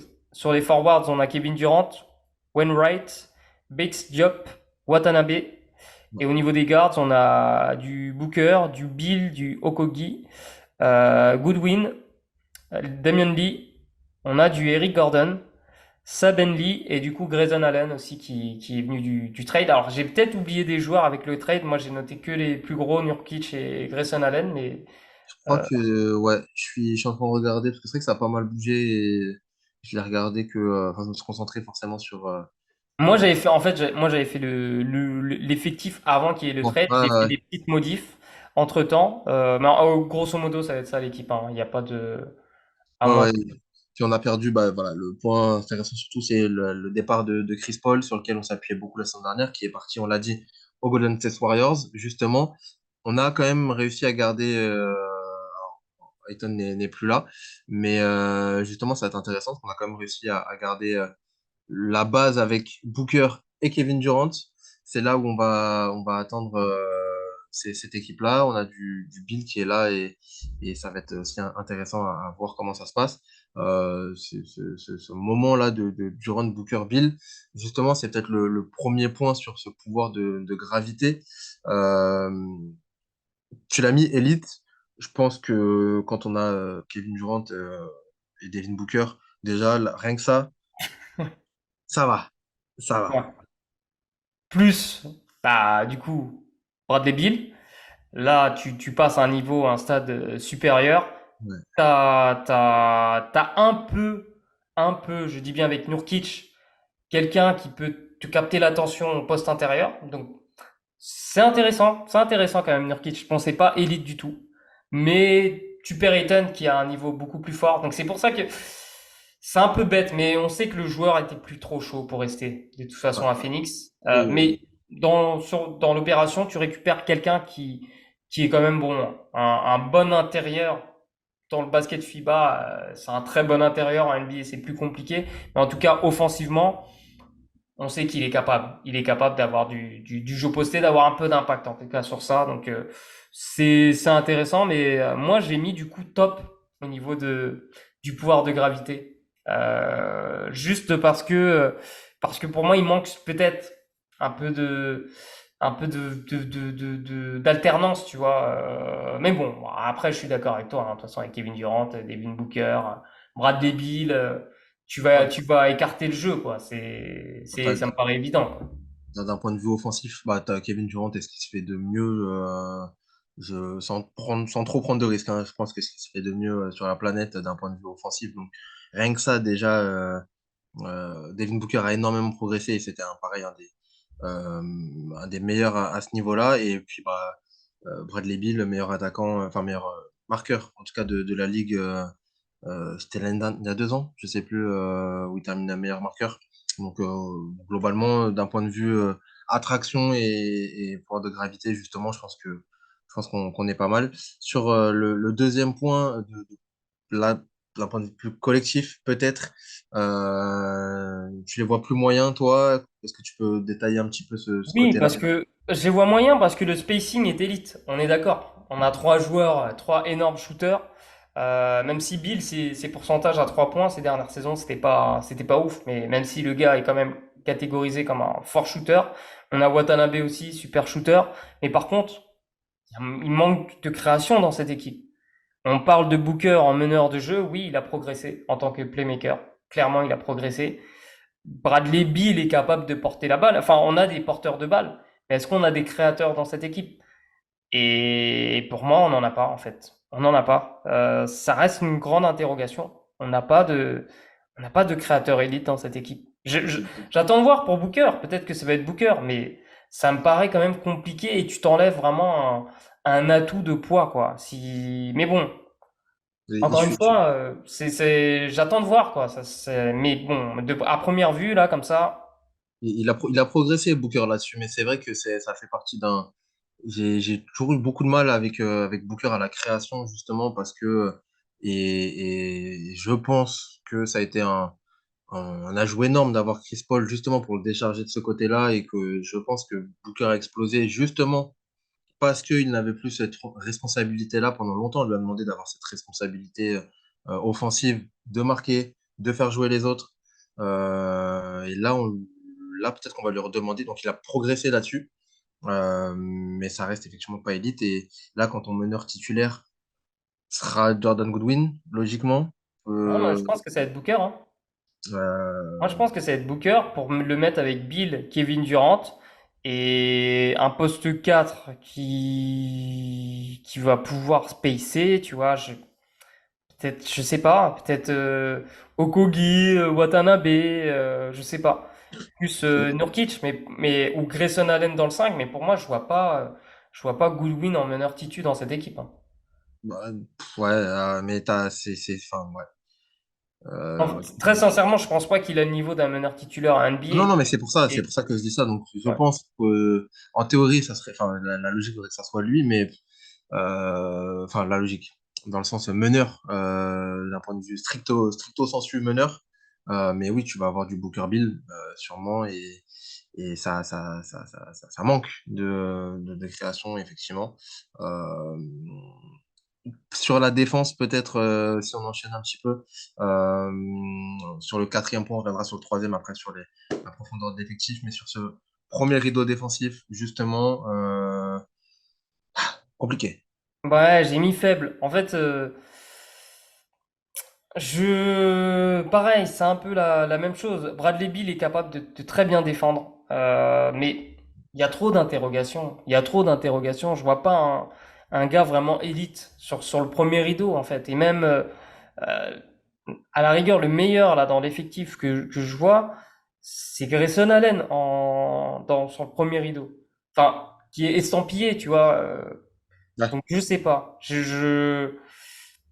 J'ai du mal ouais, vraiment à voir qui dans cette équipe va être capable de tenir ouais, le premier rideau défensif. À part Mm. ouais, Bill, Grayson Allen, Okogie bien sûr, c'est un très bon défenseur, mais quel rôle il va jouer cette saison, tu vois. Damian Lee, il est capable de défendre aussi, mais bon, voilà, on n'a pas tu vois, Ouais, c'est ouais, un profil où tu te dis, ouais, c'est solide, parce que quand tu regardes à l'Est, ce que t'as à Boston aujourd'hui, avec Drew Holiday, ouais. Derrick White, Jaylen Brown, tu vois, Ouais, ouais. tu peux pas comparer, tu vois, c'est incomparable, donc, ouais, ça me paraît hyper faible. Pour une équipe qui joue le titre en plus, ça me paraît faible. Tu les as mis faibles sur le deuxième rideau aussi. Est-ce que tu peux détailler aussi justement là-dessus? On sait que ça va être compliqué d'un point de vue sur les lignes extérieures, sur les lignes intérieures, pareil. Ah, t'as pas de protecteur de cercle élite dans cette équipe. Le meilleur défenseur de cette équipe, c'est peut-être Kevin Durant. C'est vrai. Mais tu l'as jamais. Enfin, ouais, pour moi, c'est le meilleur protecteur de cercle de cette équipe parce que Nurkic, malgré sa taille, c'est plus une encre défensive qui va gêner si t'as un autre grand. Ouais. Mais c'est pas un protecteur de cercle élite. Donc, pareil, ça me paraît vraiment très très faible aussi de ce point de vue. Et ouais. Et je suis pas très optimiste pour cette équipe. Bon, c'est Parce que le regarde, 6. on va enchaîner tout de suite si tu me le Ouais, permets ouais, sur la richesse défensive. ouais. Avec Nurkic, tu peux faire que du drop. Il y a des schémas où il a essayé un peu de sortir. Ouais, tu sors au niveau de l'écran pour faire comme si tu allais gêner, mais derrière, On sait. c'est trop compliqué. Non, mais c'est vrai, derrière, Ouais, c'est trop compliqué. Il y a des équipes qui vont se régaler contre Phoenix. Mais encore une fois, tu vois, je peux me tromper parce que il va y avoir des schémas, peut-être que tu vas avoir des révélations, mais on parle toujours voilà, de l'effectif. Quand tu regardes l'effectif, moi, si j'étais entraîneur de cette équipe, qu'est-ce que je peux faire avec cet effectif? C'est comme ça, en fait, que j'ai pensé, tu vois, ouais. ces previews. Je suis entraîneur, qu'est-ce que je peux faire avec ces gars? Et je me dis, putain, en défense, je suis quand même bien embêté, Mm. très Bon, après, sincèrement. ben, Frank Vogel a un peu la réputation. Enfin, j'attends de voir aussi justement Frank Vogel parce qu'il a, c'est pas ce qui se fait de mieux, je pense, en termes de coach. Et donc ça va être intéressant. Après, il a quand même une réputation un peu plus défensive, peut-être. Hum. Peut-être qu'il va avoir. Il m'a pas laissé un bon souvenir à Orlando, hein, si si tu veux le Je sais, savoir. je sais. Mais Et bon, voilà. Peut-être qu'il ouais. va avoir des idées un peu que qu'on n'aura pas, justement, mais je suis d'accord avec toi, justement, c'est le point enfin, le sixième point, justement, sur cette richesse défensive et sur comment tu peux t'adapter avec les profils que tu as. Difficile. Peut-être justement sur les profils et la richesse de l'effectif, tu l'as noté comme moyen. Est-ce que tu peux détailler un petit peu là Alors, ouais, bah parce ce que en point? fait, en ball handler, je l'ai dit, un porteur de balle, t'as du Durant. Booker et du Bill, ça c'est parfait. C'est des mecs tellement forts qui sont capables de créer de faire des différences et de créer des avantages et tu peux jouer sur ces avantages. Donc ça, très intéressant, très intéressant. Mais derrière, t'as pas de connecteur. En tout cas, pas de connecteur élite. Pareil. T'as quasiment pas de jeu posté. T'as du Nurkic, comme je l'ai dit, mais c'est du moyen plus, Nurkic. T'as un stretch fort, Watanabe, qui, bah pareil, il fait une super saison l'année dernière, mais est-ce qu'il va confirmer? Tu vois, ça, on le sait pas. Je vois pas de rim runner dans cette équipe. Euh, Non, t'en as pas. ouais. Je vois pas. Bon, t'as des shooters. Effectivement, t'as des shooters. Mais voilà, tout le reste, en défense, t'as pas vraiment de protecteurs de cercle. T'as pas de gars sans premier rideau hyper solide. Et t'as une encre défensive pas ouf, quoi. Donc, ouais. Ça va peut-être. Pareil. Ouais. Pas super riche au final. T'as trois super talents offensifs capables de créer pour eux en priorité. Bon, je pense que Booker est quand même capable de créer un peu plus pour les autres. Mais ouais, je suis sur ma faim en fait. Pour une équipe qui vise le titre, je trouve que c'est pas du tout équilibré. Et D'accord. je suis pas du tout optimiste. Donc, est-ce que ça te... on fait le range tout de suite? Ouais, je suis. Difficile. Bah, toi, tu les as mis sur la partie basse. 45-50. Mais plutôt bas par rapport Ouais. à ce que je t'ai dit. Mais peut-être que je vais me tromper, hein. Peut-être que je vais me tromper, mais ça me paraît vraiment délicat de manquer autant de profils, en fait. Ouais, je suis d'accord. Je suis d'accord. Je trouve ça hyper pauvre. En termes de richesse, justement, c'est pauvre. Ouais, et je les mettrais enfin, perso, je les mettrais même moins. Surtout avec les trades là qui ont été faits, tu récupères Ayton, Nurkic, ok, tu récupères Keon Johnson, ok, je sais pas. Je suis d'accord avec toi sur le fait qu'il manque beaucoup, sur le fait que les profils qu'on a ne sont pas forcément adaptés à, à une équipe qui vise clairement le titre, et je pense qu'on est c'est un peu l'erreur qui a été faite, et surtout. Voilà, je terminerai là-dessus sur Frank Vogel. J'ai un peu peur. Enfin, j'aimais beaucoup le travail de Monty Williams. Je trouve qu'il a fait un très bon boulot avec ce qu'il avait et comment il a réussi à créer une identité à cette équipe-là. On l'a vu la saison dernière, même si c'est un peu volé en éclats parce que bah, tu récupères Kevin Durant et que tu es obligé d'ajuster, que bah, forcément il y a beaucoup de choses qui changent, et Kevin Durant est un joueur formidable, mais c'est toujours compliqué de s'adapter avec lui dans une équipe. Frank Vogel, j'ai un peu de mal. Donc à voir, mais j'y crois moyen. Donc je les mettrais même moins, personnellement. Ok. Il faut le dire quand même, c'est assez bourbier, hein, pour Frank Vogel. Parce qu'il a vraiment la tête de Turc idéale. Parce que si Ouais. ça foire, on va Ah mettre oui, ça mais sur lui, sur son compte, alors que ce qu'il récupère, c'est vraiment pas idéal je suis pour d'accord. un nouveau cycle. Donc, bon courage, Frank Vogel. Je suis J'espère d'accord. vraiment pour Phoenix, pour les fans de Phoenix et pour Frank Vogel que ça va bien se passer, mais ça me paraît quand même très limité. Je suis d'accord. En tout cas, ça va être intéressant à suivre sur cette division Pacifique avec les Suns. On a parlé de trois franchises, il nous en reste deux. On va Ouais. essayer d'enchaîner On a sur, fait vite sur les Suns pour le coup. On a ouais, fait vite. Il n'y avait pas ouais. trop de. Sur les autres, les deux dernières franchises. On va retourner cette fois-ci en Californie avec La Cité l'autre des franchise Anges.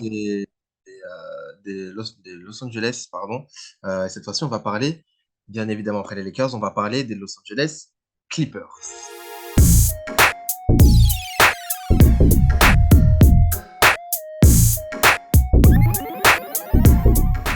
Alors, les Clippers, nos amis de Los Angeles qui ont eu, je rappelle au moins surtout les ont drafté au poste 30, enfin, 30e choix, pardon, Kobe Brown, du coup, un poste intérieur plutôt, poste 4 pour nos amis des Clippers. Cette fois-ci, la saison dernière, pour petit rappel quand même de nos amis des Clippers, qu'on termine 5e à l'Ouest, 44 victoires, 38 défaites. On est éliminé au premier tour par justement Phoenix. C'est toujours Ty Lue qui s'occupe du coaching, qui a énormément progressé, qui a proposé des choses intéressantes, mais on attend toujours autre chose de ces Clippers-là avec Chris Paul, avec Paul George, pardon, avec Kawhi Leonard. On va en parler plus en détail, mais voilà. Ça reste une franchise qui vise le titre chaque saison. Et on a encore du mal. Et là, cette fois-ci, est-ce que on va les remettre de nouveau dans la discussion pour le titre? Je sais pas, on va en parler. On va voir s'ils sont capables de le faire avec l'effectif qu'ils ont. Est-ce que tu peux nous présenter un petit peu l'effectif au moment H, au Ouais. moment M, plutôt à l'heure H de ces Clippers-là? Ouais, alors juste pour rappeler aussi, l'année dernière en playoff, malheureusement, bah, ils avaient perdu Paul George et ils ont perdu Kawhi Leonard pendant la série.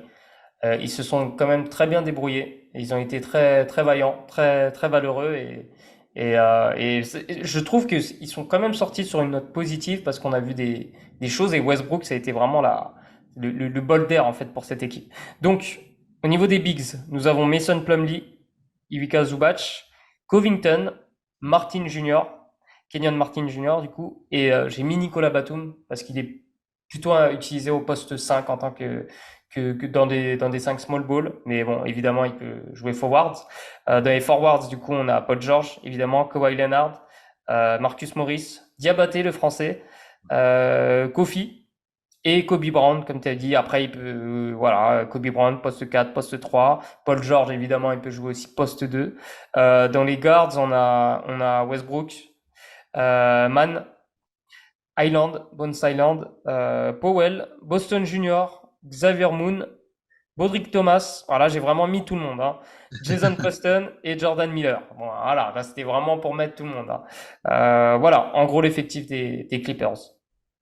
Intéressant, et on l'a dit, deux superstars qui sont trois superstars sur mes Westbrook, mais en tout cas Paul George et Kawhi Leonard qui ont cette réputation de très forts joueurs, mais joueurs injury prone, très souvent blessés. À voir comment ça va s'articuler. Parlons du premier point, justement. Peut-être que on va détailler un petit peu sur ces joueurs-là. Le premier point, vous le savez maintenant, vous en avez l'habitude, c'est ce pouvoir de gravité d'un point de vue offensif.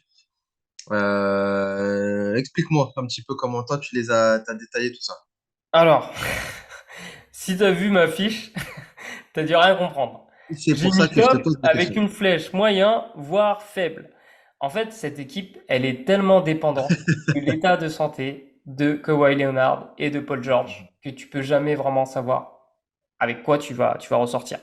Ouais. Donc,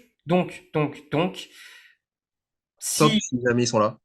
si jamais ils sont là, ça reste top. Ça reste top. Paul George, c'est pas de la création élite. Enfin, pour lui-même, si. S'il est à 100%, oui. Kawhi, pareil. Même chose. Bah Westbrook, il a encore, on a vu, hein, en fin de saison l'année dernière, il a encore de beaux restes, voire plus. Donc ça reste quand même intéressant. J'ai mis, voilà, si tu as les deux qui manquent, avec Westbrook seul, on a vu que c'était déjà plus compliqué, mais ça pouvait quand même passer. Bon, ça, ils ont fini par perdre, hein. Ils ont fini par perdre 4-1, si je me trompe pas, contre les Suns. Mais comme j'ai dit, ils étaient vaillants. Mais voilà, t'es trop dépendant en fait de l'état de santé de ces deux gars. C'est un peu le socle de cette franchise. C'est un peu le socle du projet des Clippers. Est-ce qu'ils vont tenir le coup cette année? On espère, chaque année on se dit, on espère que c'est la bonne saison. On attend. En tout cas, Tyronn Lue, pour le coup, fait du Le très bon travail, travail avec les circonstances. Donc ouais, pouvoir de gravité dépendant. Voilà. très dépendant. Ouais. Ouais. Et enfin, ouais, pas grand-chose à ajouter. Effectivement, ça va être intéressant et surtout très important pour les fans des Clippers et pour les Clippers de préserver ces joueurs-là et d'essayer quand même de les mettre dans des meilleures conditions possibles d'un point de vue physique, bah, pour les mettre quand même en jambes et pour avoir. Je pense que ce qui a manqué aussi aux Clippers, hein, très rapidement, mais c'est justement peut-être euh, t'es trop de line-up différents sur la saison, trop de fois où tu dois t'adapter. En fait, t'es un peu en freestyle sur toute la saison et ça peut marcher sur la saison régulière, sur certains matchs que tu peux prendre. Mais à un moment donné, quand tu dois passer le step supérieur, ça gère les playoffs, quand tu dois aller chercher plus loin. Et on l'a vu à l'Ouest, c'est la jungle, toujours, tout le temps, compliqué. Je sais pas, on verra sur ce pouvoir de gravité et sur ces stars-là. Euh, Sur la création collective, c'est le deuxième point. Tu les as mis. Enfin, J'ai mis top. Ouais, j'ai mis top parce que, bah, encore une fois, ça dépendra de comment l'état de santé des deux, hein, que j'ai déjà cité. Mais en tout cas, Westbrook, ça reste toujours une menace sur drive. Donc, le gars peut créer déjà des différences. Et derrière, t'as des bons connecteurs. Bah, encore une fois, est-ce qu'ils vont être là? C'est toujours la question. Et t'as des bons shooters. T'as des bons shooters. T'as Norman Powell. Voilà. T'as dû, bah, encore une fois, alors Marcus Morris, il sort pas d'une très bonne saison, hein. Mais bon, à voir. T'as du Rocco, donc Covington en sortie de banc, t'as du Batum sur du Batum. stretch five. Alors les deux n'ont pas énormément joué sur la fin de la saison. Peut-être que ça va être le grand changement. Peut-être que ça doit passer par ça. Le futur des Clippers, en tout cas le futur proche cette saison, ça doit passer par ça. T'as des bons gars à l'intérieur, tu vois, du Plumlee, du Zubac. Ça reste voilà correct sans plus. Mais bon, en tout cas, c'est une équipe qui est bien coachée. C'est pour ça que je te parle en termes de création collective. Je crois ouais, en lançage aux Clippers quoi. Ça peut être sympa quoi. Je suis d'accord. Sur le coaching, on est intéressant. Il sait exploiter relativement les forces de ses joueurs. Et puis surtout, on a des joueurs relativement intelligents, je trouve, sur s'adapter justement à chaque match, avoir des lineups différents, avoir Paul George ou pas, avoir Kawhi ou pas, des fois avoir les deux, des fois en avoir aucun. Et je trouve que les joueurs ont relativement bien réussi à s'adapter la saison dernière là-dessus. Je pense à un Batum, par exemple, qui l'a très bien fait, qui a été très important dans ce collectif la saison dernière, d'un point de vue offensif aussi. Donc, je pense que si on continue sur la même, difficile après dire, mais si on est sur la même logique que la saison dernière, ça sera assez intéressant à ce niveau-là pour nos amis Clippers. Si on parle de la défense maintenant, on reviendra sur le troisième point à chaque fois encore sur la richesse de l'effectif et sur la profondeur de cet effectif-là. Si on parle de la défense, sur le premier rideau défensif, là, tu avais l'air un peu plus enthousiaste déjà. Ouais, j'ai mis top. Encore une fois, ça dépend. Enfin, c'est très compliqué cette preview des Clippers parce que tu sais jamais si les gars vont être en forme. En tout cas, on sait que Paul George est un très bon défenseur, que Kawhi est un très bon défenseur. Westbrook est capable de bien tenir, même si, bon, on sait, ça prend beaucoup de risques en défense. Mais en tout cas, voilà, je trouve qu'ils ont les athlètes. Ils ont les athlètes pour bien défendre sur le premier rideau. Donc c'est pour ça que j'ai mis top. Je vois pas de mec élite aujourd'hui dans cette équipe parce que Kawhi, pareil, je le trouve moins bon que par le passé parce qu'il est gêné aussi physiquement. Mais à voir comment cette équipe et l'état de santé surtout de cette équipe. S'il arrive à enchaîner Ouais, les matchs, peut-être Kawhi qui pourra retrouver ses habitudes qu'on c'est lui ça. connaissait, qui était l'un des meilleurs défenseurs de la ligue, voire le meilleur défenseur de la ligue Ouais. pour certains. Voilà, Kawhi Leonard, ça va être un défi pour lui aussi cette saison et pour les Clippers. Sur le point suivant, le cinquième, cette fois-ci, sur le deuxième niveau de rideau défensif, là, un peu plus moyen, selon toi. Ouais, moyen plus parce que pareil, t'as pas de Lomen élite par exemple, tu vois, de ce défenseur en protection de cercle depuis une position d'aide, t'as pas ce gars-là. Bon, ça peut être Kawhi encore une fois, mais bon, toujours voilà, toujours très compliqué. Bien sûr, t'as Batum en sortie de banc voilà, qui est encore un bon défenseur, mais qui n'a pas son niveau d'antan. On l'a vu malheureusement lors de la Coupe du Monde. Martin Junior peut être une bonne surprise pour eux. Il va apporter du peps, plus en attaque pour le coup, je pense. Mais en tout cas, ouais, ça me paraît quand même moyen à ce niveau-là. Ouais, Bones Moyen Island, plus, j'ai mis moyen plus, hein. surtout en attaque sur Bones Island, alors, je suis en train de regarder, hein, pardon, les profils qu'on va avoir. Si on parle d'un point de vue, si on fait un récap un petit peu, pour enchaîner quand même relativement sur le sixième point, la richesse défensive, si on cumule un petit peu tout ça, je crois qu'on va se répéter, mais ça va Mais être ouais. C'est ça, bah ça dépend. Ça dépend de Kawhi et de Paul George. mais C'est... mettons que qu'il ne soit pas là. Prenons le pire scénario pour ces Clippers-là Et on le sait, voilà, s'ils sont là, on est sur quelque chose d'assez bon, voire tu l'as mis top. Pourquoi pas? Ok, mettons qu'ils ne soient pas là et qu'on part sur un scénario catastrophe où on doit jouer sans eux. Est-ce que ça te semble suffisant? Non, ça me semble pas du tout suffisant. Parce que tu aurais un 5 qui ressemblerait à quoi? Westbrook, Norman Powell. Euh, Après, tu vois, rien que sur le poste de forward, si tu mets qui? Tu mets Marcus Morris, qui joue, ouais, qui joue plutôt poste 4. Ok, t'as du Tu mets Amir qui? Kofi, Island peut-être, mais non, mais même pas, tu vois. Enfin, Thailand non, t'as du Kofi, KD Martin. ouais, mais ouais, bon, Kenyon Tu peux Martin mettre Jr. Batum en 3 et qu'au Ouais, mais Batum en 3 en Pivot. 2023, 2024, Ouais, j'y crois ouais, plus, moi, ouais, tu ouais. vois, perso. Donc ouais, ça me paraît très compliqué en fait. Ça me paraît compliqué, ouais. Ça me paraît compliqué. Après, oui, effectivement, si tu décides de faire un 5 plutôt défensif avec Batum, avec peut-être Robert Covington, avec Zubac, ça peut donner quelque chose. En fait, c'est pour ça. Je trouve qu'ils ont quand même quelques profils intéressants, tu vois, défensivement. Donc c'est pour ça que j'ai pas été trop dur avec eux. Mais encore, t'as un step supérieur si t'as les deux qui sont là. Ouais, ouais. Je suis d'accord.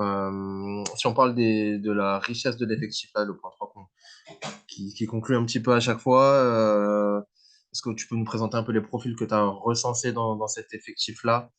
Tu l'as noté, je vois, sur la fiche moyen plus. Ouais. Euh, Bah, t'as des ball handlers. J'ai dit Westbrook, Paul George, Kawhi Leonard. T'as du Norman Powell qui est capable de créer pour lui-même. Sur du jeu posté, t'as du Zubac et du Plumlee, c'est pas foufou, mais bon, Zubac, bon, c'est quand même intéressant, tu vois. T'as des connecteurs, Nicolas Batum en sortie de banc, ça reste un très bon connecteur. Paul George, Kawhi aussi, qui a énormément progressé on peut même mettre dans la création, hein, Kawhi, hein. Et Paul George aussi, mais bon, tu peux avoir ces profils connecteurs avec Westbrook. Dans l'idée, c'est Westbrook qui va tenir la balle la plupart du temps. Et du coup, bah, derrière, t'auras du Paul George, t'auras du Kawhi, donc ça peut être intéressant.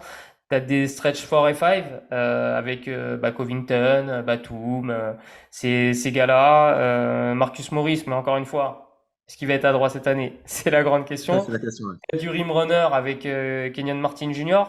T'as des shooters. T'as un peu de protection de cercle, hein, très très peu. Comme j'ai dit, en fait, c'est plus défensivement que cette équipe.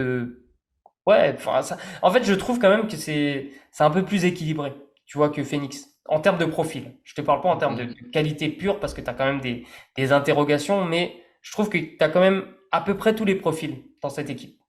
C'est C'est pour vrai. ça que j'ai mis moyen plus.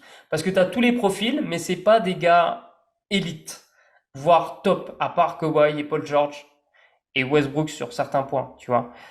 Donc c'est pour ça que j'ai mis moyen plus. Je suis d'accord. Sur peut-être le poste de connecteur, enfin le profil de connecteur, je mettrais peut-être Bon Island, qui Ah peut. oui, oui, oui, c'est vrai, c'est vrai. Mais c'est plus, tu vois, pour le coup, lui, je trouve que c'est plus un gars qui crée pour lui-même. Ouais, c'est vrai. Tu vois, c'est Ouais, je typiquement sais, le je suis genre de d'accord. meneur qui pour moi, qui va un peu croquer pour lui, mais qui a assez de talent ouais, pour faire des choses intéressantes. Je me dis, voilà, à tout moment, tu peux. T'es sur ta troisième saison NBA, pardon, t'as une nouvelle équipe. Enfin, tu peux te mettre un peu au diapason et aller chercher un peu d'un point de vue plus collectif, peut-être. Surtout dans cette équipe-là qui en manque cruellement, peut-être d'avoir en relais de Westbrook, peut-être une sorte d'autre créateur et de justement connecteur un petit Ça peut peu. être man, tu vois, en connexion, Huntsman aussi, mais ouais. après, pareil, tu sais pas. Parce que tu sais que si Paul George et Kawhi seront là, Ouais, et c'est qu'ils totalement vont beaucoup différent. jouer, tu sais que ton jeu, il va pas du tout être pareil. Donc, pareil, c'est trop difficile avec des gars qui se blessent souvent de bien se projeter.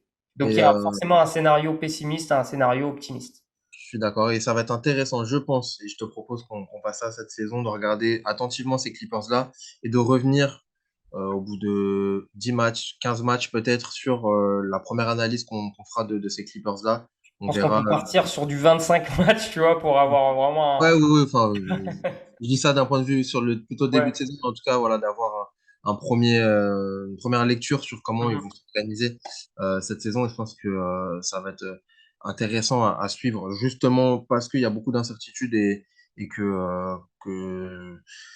ça sera là le plus intéressant à suivre. Peut-être les autres équipes, on a peut-être un peu plus de certitude, donc plus simple à analyser et on sera peut-être moins surpris. Là, peut-être on aura des surprises et ça peut être sympa à suivre. C'est Clippers. Avant d'enchaîner sur la dernière franchise, peut-être un point sur nos pronos sur le range. Comment tu les vois? J'ai changé d'avis là au cours au cours du podcast, de notre enregistrement. À la base, j'ai mis 40-45 Ouais, ou plus. plus. Moins? Non, quand même, c'est dur, je peux pas mettre moins. Non, je vais rester sur ce pronostic. Mais encore une fois, si les deux gars se blessent et ratent plus de 40 matchs, là, je peux imaginer que ce soit moins de 40, hein, tu vois. Surtout quand on voit la force, en fait, la force de cette division Pacifique et globalement de la conférence Ouest.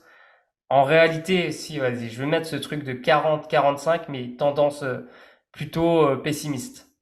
Ouais, pareil. Je pense que on sera en termes de place, on sera entre la. Ils étaient cinquième l'année dernière, je pense qu'ils feront pas mieux. Et je pense que tu seras autour de la sixième, entre la 5 et 7 je pense, pour 5 et 8 peut-être pour les Clippers à l'ouest, avec bah ouais, quarantaine de wins, je pense aussi. Et peut-être que, encore une fois, cette idée de low management un peu sanctionné de la point de vue NBA, peut-être que ça va pousser Kawhi à jouer peut-être un peu plus, Paul George aussi. On va essayer de les préserver, enfin, les préserver, de s'occuper un peu mieux d'eux et de les faire jouer un peu plus. Ça Je sera peut-être pense qu'ils vont essayer la de faire, ouais, il y aura une gestion du load management qui sera différente, forcément. Et Euh, puis, je pense que t'es les Clippers, t'en as un peu marre de les laisser. T'as envie de, pour une fois, jouer peut-être quelque chose et c'est peut-être l'année ou jamais, en soi, pour les Clips. Ouais. D'ailleurs, plus intéressant, le load management, parce que c'est un sujet qui va revenir souvent cette année. La manière de faire du load management intelligent, selon moi, c'est de faire jouer les joueurs, et moins, tout simplement. Leur Ouais, donner moins de 25 minutes ou sur plusieurs matchs, 25 minutes, moins de 30 minutes en fait, pardon, pour être plus précis, ouais. entre 25 et 30 Ok, minutes. 30, ouais, Tu vois, je je suis pense d'accord. que c'est plus intéressant que de les faire jouer, euh, aller 1 à 2 fois par semaine, parce qu'en vrai, ça les prépare pas pour les playoffs. Ouais, Donc, ouais. et tu vois, moi, je pourrais entendre et même voir que Kawhi ou Paul George ne jouent que 20 minutes sur un match. Parce que tu fais du load management. Et en plus, ça permet aussi de créer des choses, de responsabiliser d'autres joueurs, tout en les mettant tout le temps dans le jeu. Donc, tu vois, collectivement, il y a un truc qui se crée. Tandis que quand tu as un gars qui sort complètement du match, parce qu'il bah, il est en DNP ou il est en survêt, en costard, tout ce que tu veux, je trouve que c'est, tu vois, à chaque fois, quand il va revenir, tu vas recréer des choses qui sont complètement différentes et c'est pas du tout la même alchimie. Donc pour moi, j'ai jamais compris en fait cette gestion de load management parce que pour moi, elle prépare vraiment très mal les athlètes à l'intensité des playoffs et à l'enchaînement des matchs en playoffs. Donc ça passera peut-être par une gestion du load management différente avec peut-être des 10-15 minutes par match pour Paul George ou Kawhi sur certains matchs. D'accord, ça sera un point, tu l'as dit, je pense qu'on en discutera assez souvent et de cette saison, enfin souvent, ça va être un point qui va revenir et je pense qu'on pourra en discuter cette saison, notamment avec l'exemple de nos chers Clippers. Donc voilà, je suis d'accord avec toi, je les mettrai sur cette fourchette-là aussi pour les Los Angeles Clippers. Passons tout de suite, si tu le veux bien, à la dernière franchise de cette ultra riche division. Et là, encore une fois, on ne peut même pas parler de maillon faible, puisqu'on va parler des Kings, qui sont revenus en playoff la saison dernière. Et il y a beaucoup de choses à dire aussi sur cette franchise-là, de nos amis de Sacramento. On en parle tout de suite.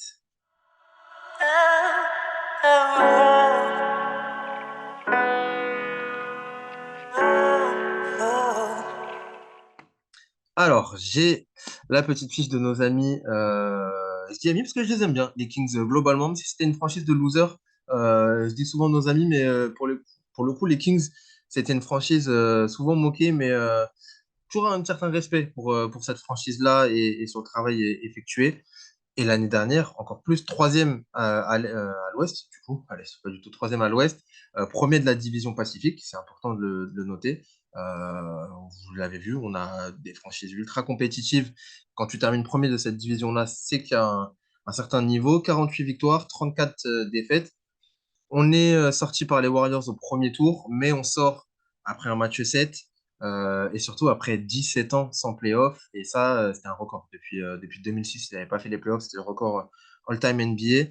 On revient en playoff, on fait la fierté de toute la ville en soi, de Sacramento. Euh, Coaché toujours par Mike Brown, qui effectue un travail remarquable pour les Kings.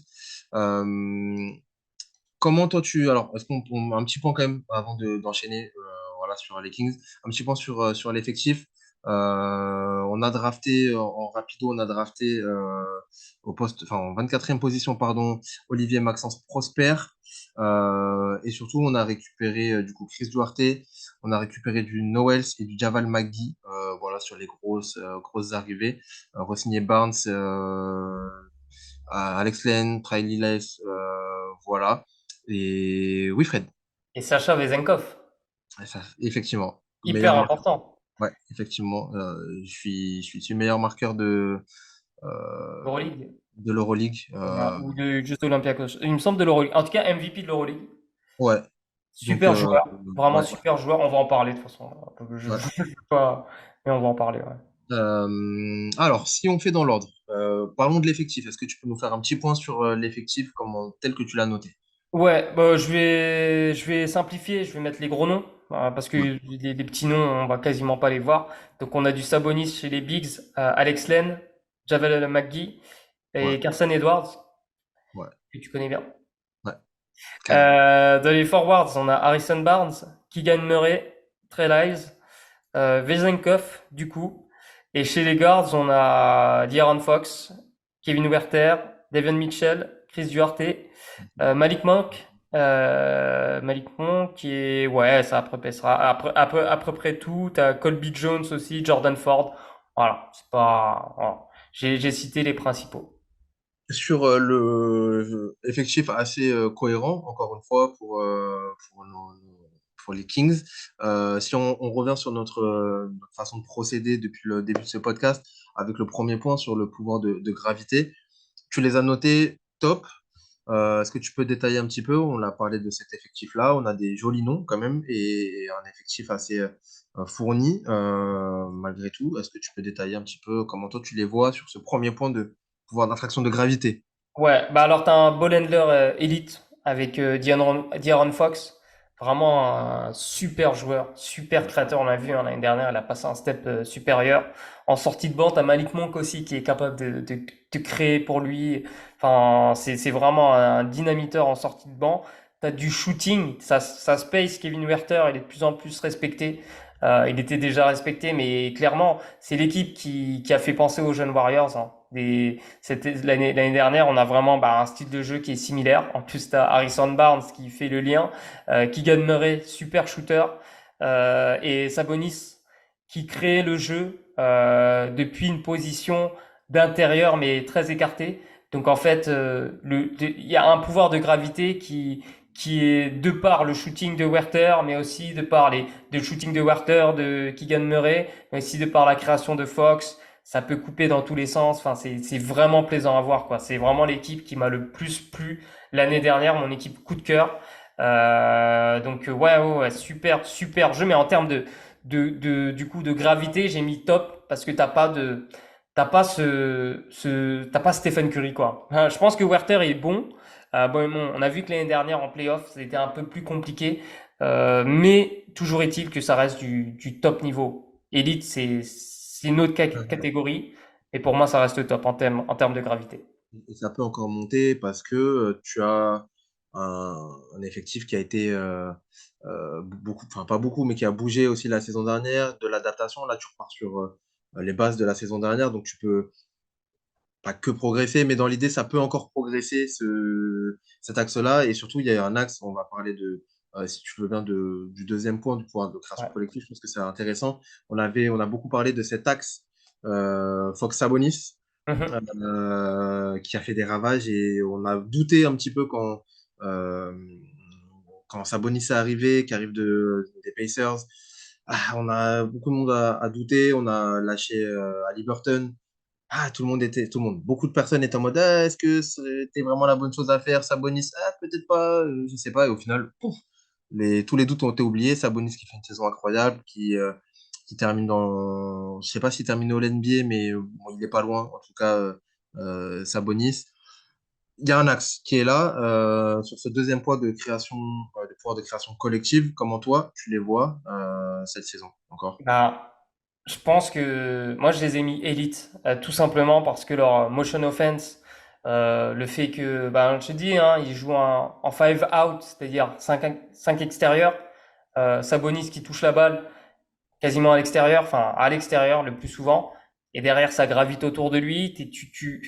C'est très compliqué en fait. C'est du jeu en mouvement, c'est beaucoup de coupes, beaucoup de tirs. Ça joue rapidement parce que j'ai pas parlé de transition dans tout ça, mais ça va à 100 à l'heure les Kings. Moi, le match qui m'a le plus marqué l'année dernière, bah, c'est le match Kings Clippers qui finit à plus de 140 points pour les deux équipes. Enfin là, j'ai plus le score en tête, mais c'était complètement fou. Ça jouait vraiment à 100 à l'heure et en plus, ça défendait pas si mal. Vraiment, j'insiste sur Ouais, ça. ouais, C'est juste que les attaques étaient trop fortes, quoi.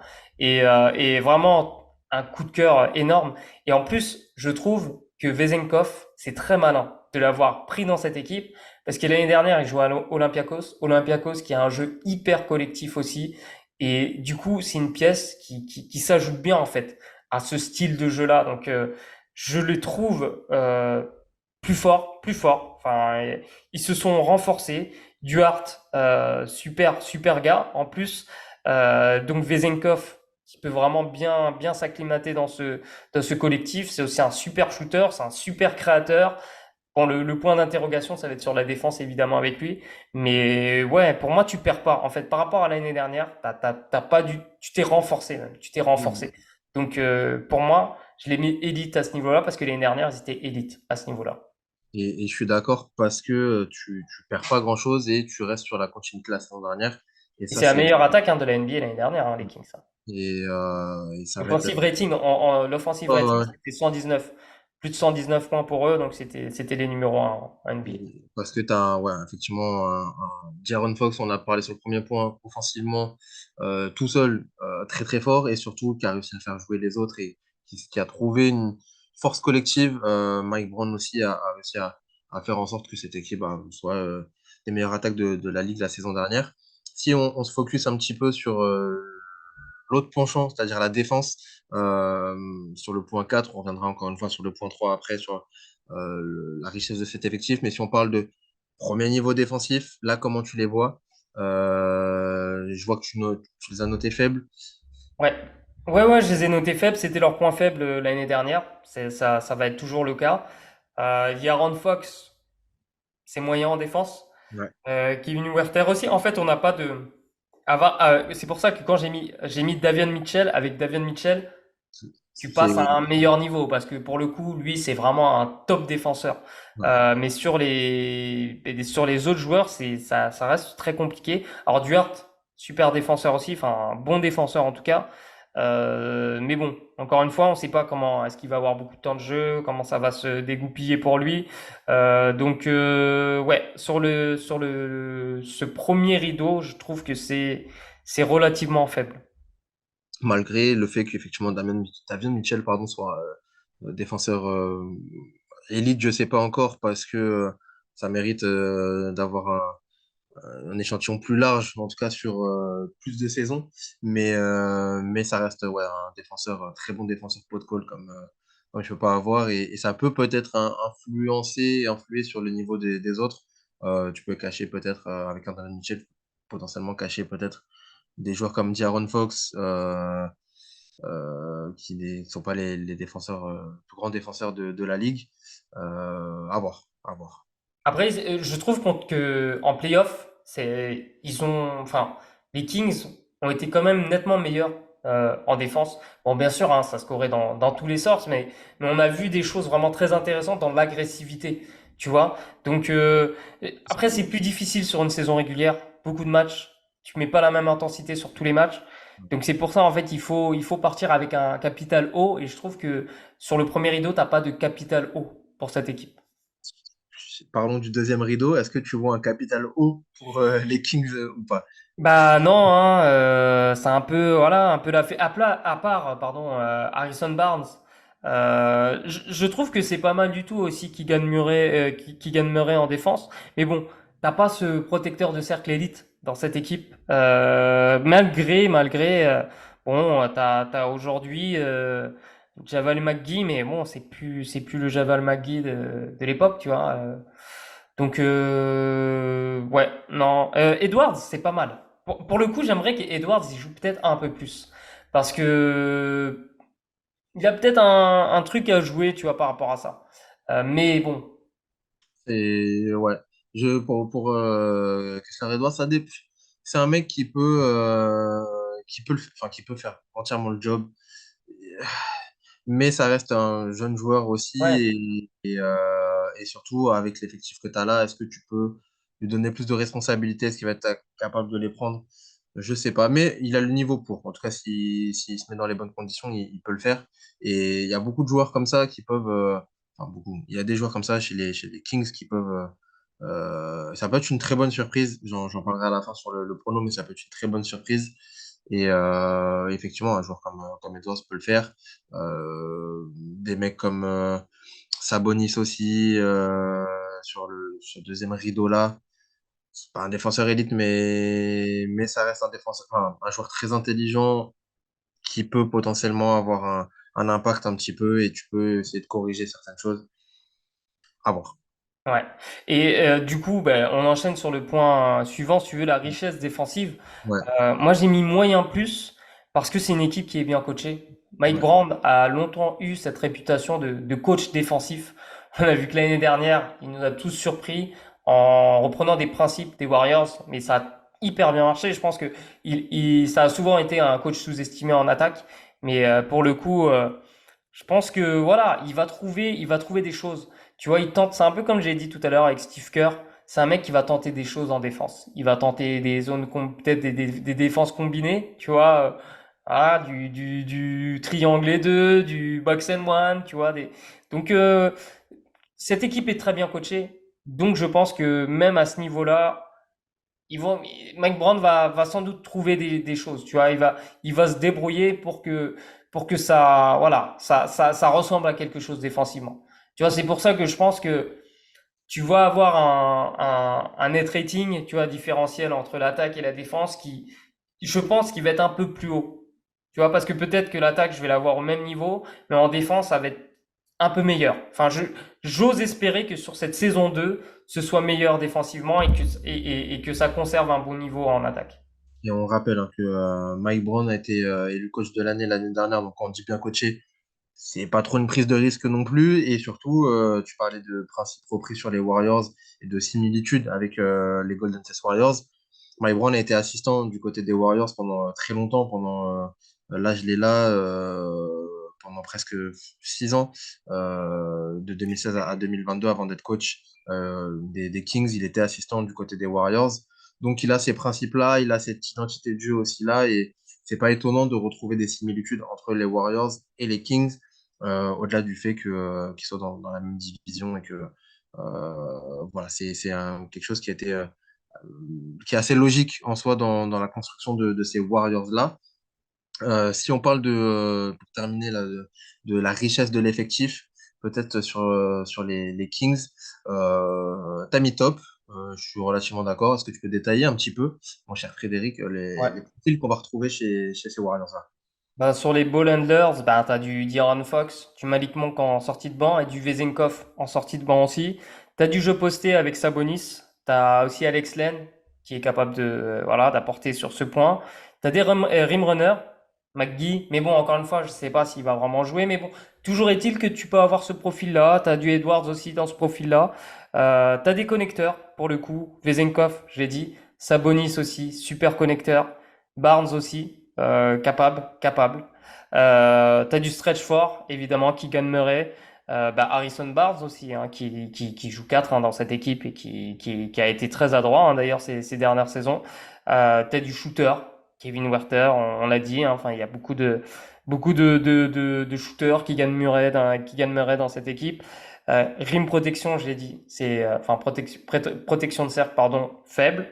Euh, et du coup, bah, en défense, sur le premier rideau, j'ai dit, voilà, en sortie de banc, tu en as, mais dans le 5 c'est beaucoup plus compliqué. En encre défensive, bah, t'as Sabonis, mais oui, il faut compléter Sabonis. Bah, avec Barnes, ça va. Tu peux trouver des choses intéressantes aussi. Ouais. Et sur les starters là qu'on devrait retrouver du côté des Kings, on devrait avoir un 5 avec du coup, sans trop de surprise, je pense Aaron Fox à la main, bien évidemment, Kevin Harter sur le poste 2, Harrison Barnes, un des meilleurs shooters de la ligue sur le poste 3, Keegan Murray qui devrait jouer 5 3-4, les deux 4 entre pardon. Barnes et Murray, les deux peuvent jouer Ouais, ouais. 3-4. Et Sabonis sur un poste 5 tel qu'on le connaît, c'est-à-dire un 5 un peu différent, un profil un peu différent que les big men qu'on peut avoir, mais ça va être intéressant. Et puis bah, sur la rotation, tu l'as dit, du Devin Mitchell, Malik Monk, du Kessler Edward, bien évidemment, du Javal Magui potentiellement, Mazenkov, Chris Duarte. Voilà pour les gros profils on va avoir du côté des Kings. Oui, Fred. Ouais, non, non, je voulais juste dire que du coup, bah, le style de jeu, pour ceux qui n'ont pas vu les Kings, je l'ai dit, c'est 5 extérieurs, tout gravite autour de Sabonis qui va faire beaucoup de main à main, qui a un excellent passeur en fait, donc il va pouvoir trouver les joueurs qui vont couper, ça shoot de partout, ça écarte beaucoup, bon spacing, donc ouais, je trouve que c'est assez riche en tout cas collectivement, hein, ouais, cette équipe. Et ça va être, je le dis souvent, c'est peut-être un tic de langage, mais ça va être intéressant à suivre et j'ai très hâte de suivre ces Kings la saison prochaine. Ça fait partie des franchises, je l'ai dit, qui peuvent être la surprise. Justement, Fred, ton prono, enfin, Alors moi j'ai mis 40, 45, alors c'est peut-être un peu bas, j'ai conscience, mais j'ai mis la tendance, enfin plus, donc je les vois très sincèrement peut-être dans le range supérieur, 45, 50, mais je me dis que l'effet de surprise, il va être terminé avec cette équipe. Tout le monde les attend maintenant, ça va être beaucoup plus difficile de confirmer. Donc je pense que 40, 45, je prends pas de risque, je les verrais bien aussi à 45-50. Mais je pense que ce serait vraiment une catastrophe pour cette équipe d'être en dessous ce range de 40-45.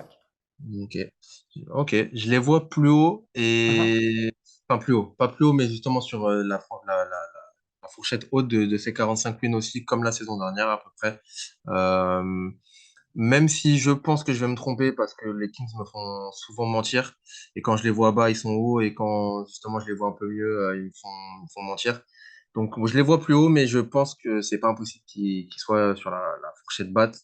Mais tu l'as dit, il faut au moins viser ça pour les Kings après la saison que tu as fait la saison dernière. Et avec l'effectif que tu as là, la continuité, t'es obligé d'aller, enfin pas obligé, mais t'es quand même obligé d'aller chercher ça cette fourchette de victoire-là et au moins d'avoir cette idée de progression pour les Kings la saison prochaine. Voilà, donc je suis à peu près dans le même mood que toi, mais allez, j'ai quand même envie si je me mouille un peu, je les mets un peu plus haut, peut-être un peu plus de 45 wins. Entre 45 et 50 peut-être. En tout cas, 45 plus. Voilà.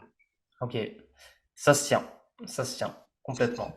Voilà. Je vous propose d'enchaîner tout de suite avec la division Atlantique. On va... Non, pas du Et tu tout. sais que j'allais faire la même vanne, j'allais faire exactement la même vanne. Là, je pense qu'on est à 2 heures d'émission, ou On a, quasiment.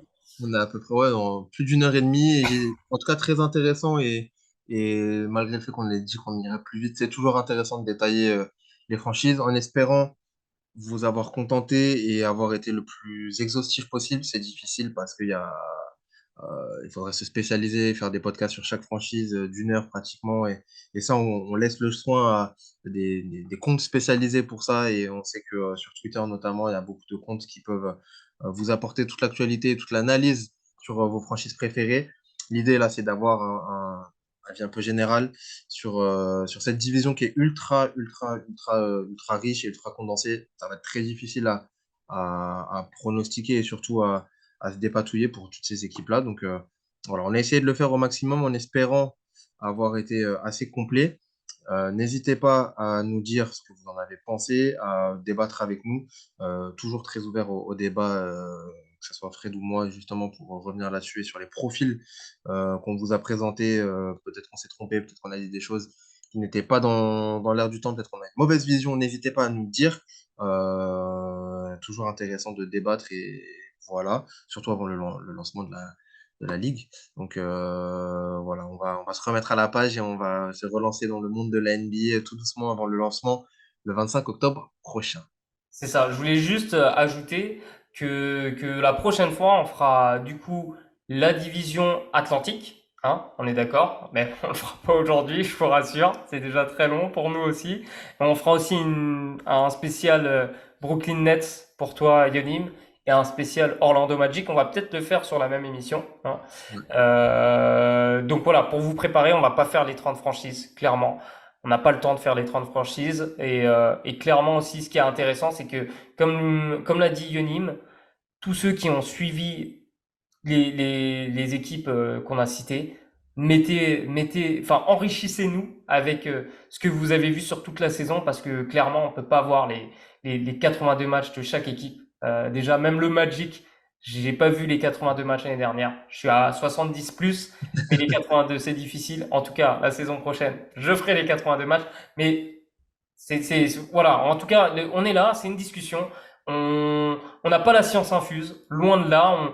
On parle de ce qu'on voit, on parle de ce qu'on peut percevoir, ce qu'on peut savoir, mais on est vraiment ouvert pour qu'on justement on s'enrichisse les uns les autres. Donc, avec grand plaisir pour avoir vos retours et aussi vos analyses. Et on en débattra sur les réseaux sociaux, bien évidemment. Merci, mon cher Fred. Sans plus de courbettes, mon cher Frédéric, merci beaucoup pour ce podcast et cet avis toujours très intéressant. Tu l'as dit, on se retrouve très prochainement pour la suite et pour des prochaines previews. Et puis bientôt bah, pour le lancement de la saison. Voilà. C'est ça. Merci à toi, Yonim. Merci à vous si vous avez écouté jusqu'au bout. Je vous tire mon chapeau. Nous, on va dormir, hein, Yonim, si tu le veux bien, parce que Et là, là, il commence à être vraiment tard pour nous, mais en tout cas, c'était un plaisir après, d'enregistrer après, je dis ça, il faut prendre le rythme un petit peu reprendre le rythme de la NBA, des matchs la nuit. Donc, on s'y remet tout doucement. Merci en tout cas à vous et on se retrouve très rapidement sur les réseaux et sur le podcast Ball of Talk pour parler de basket et de NBA prochainement. À la prochaine et puis faites attention à vous. Peace! Peace.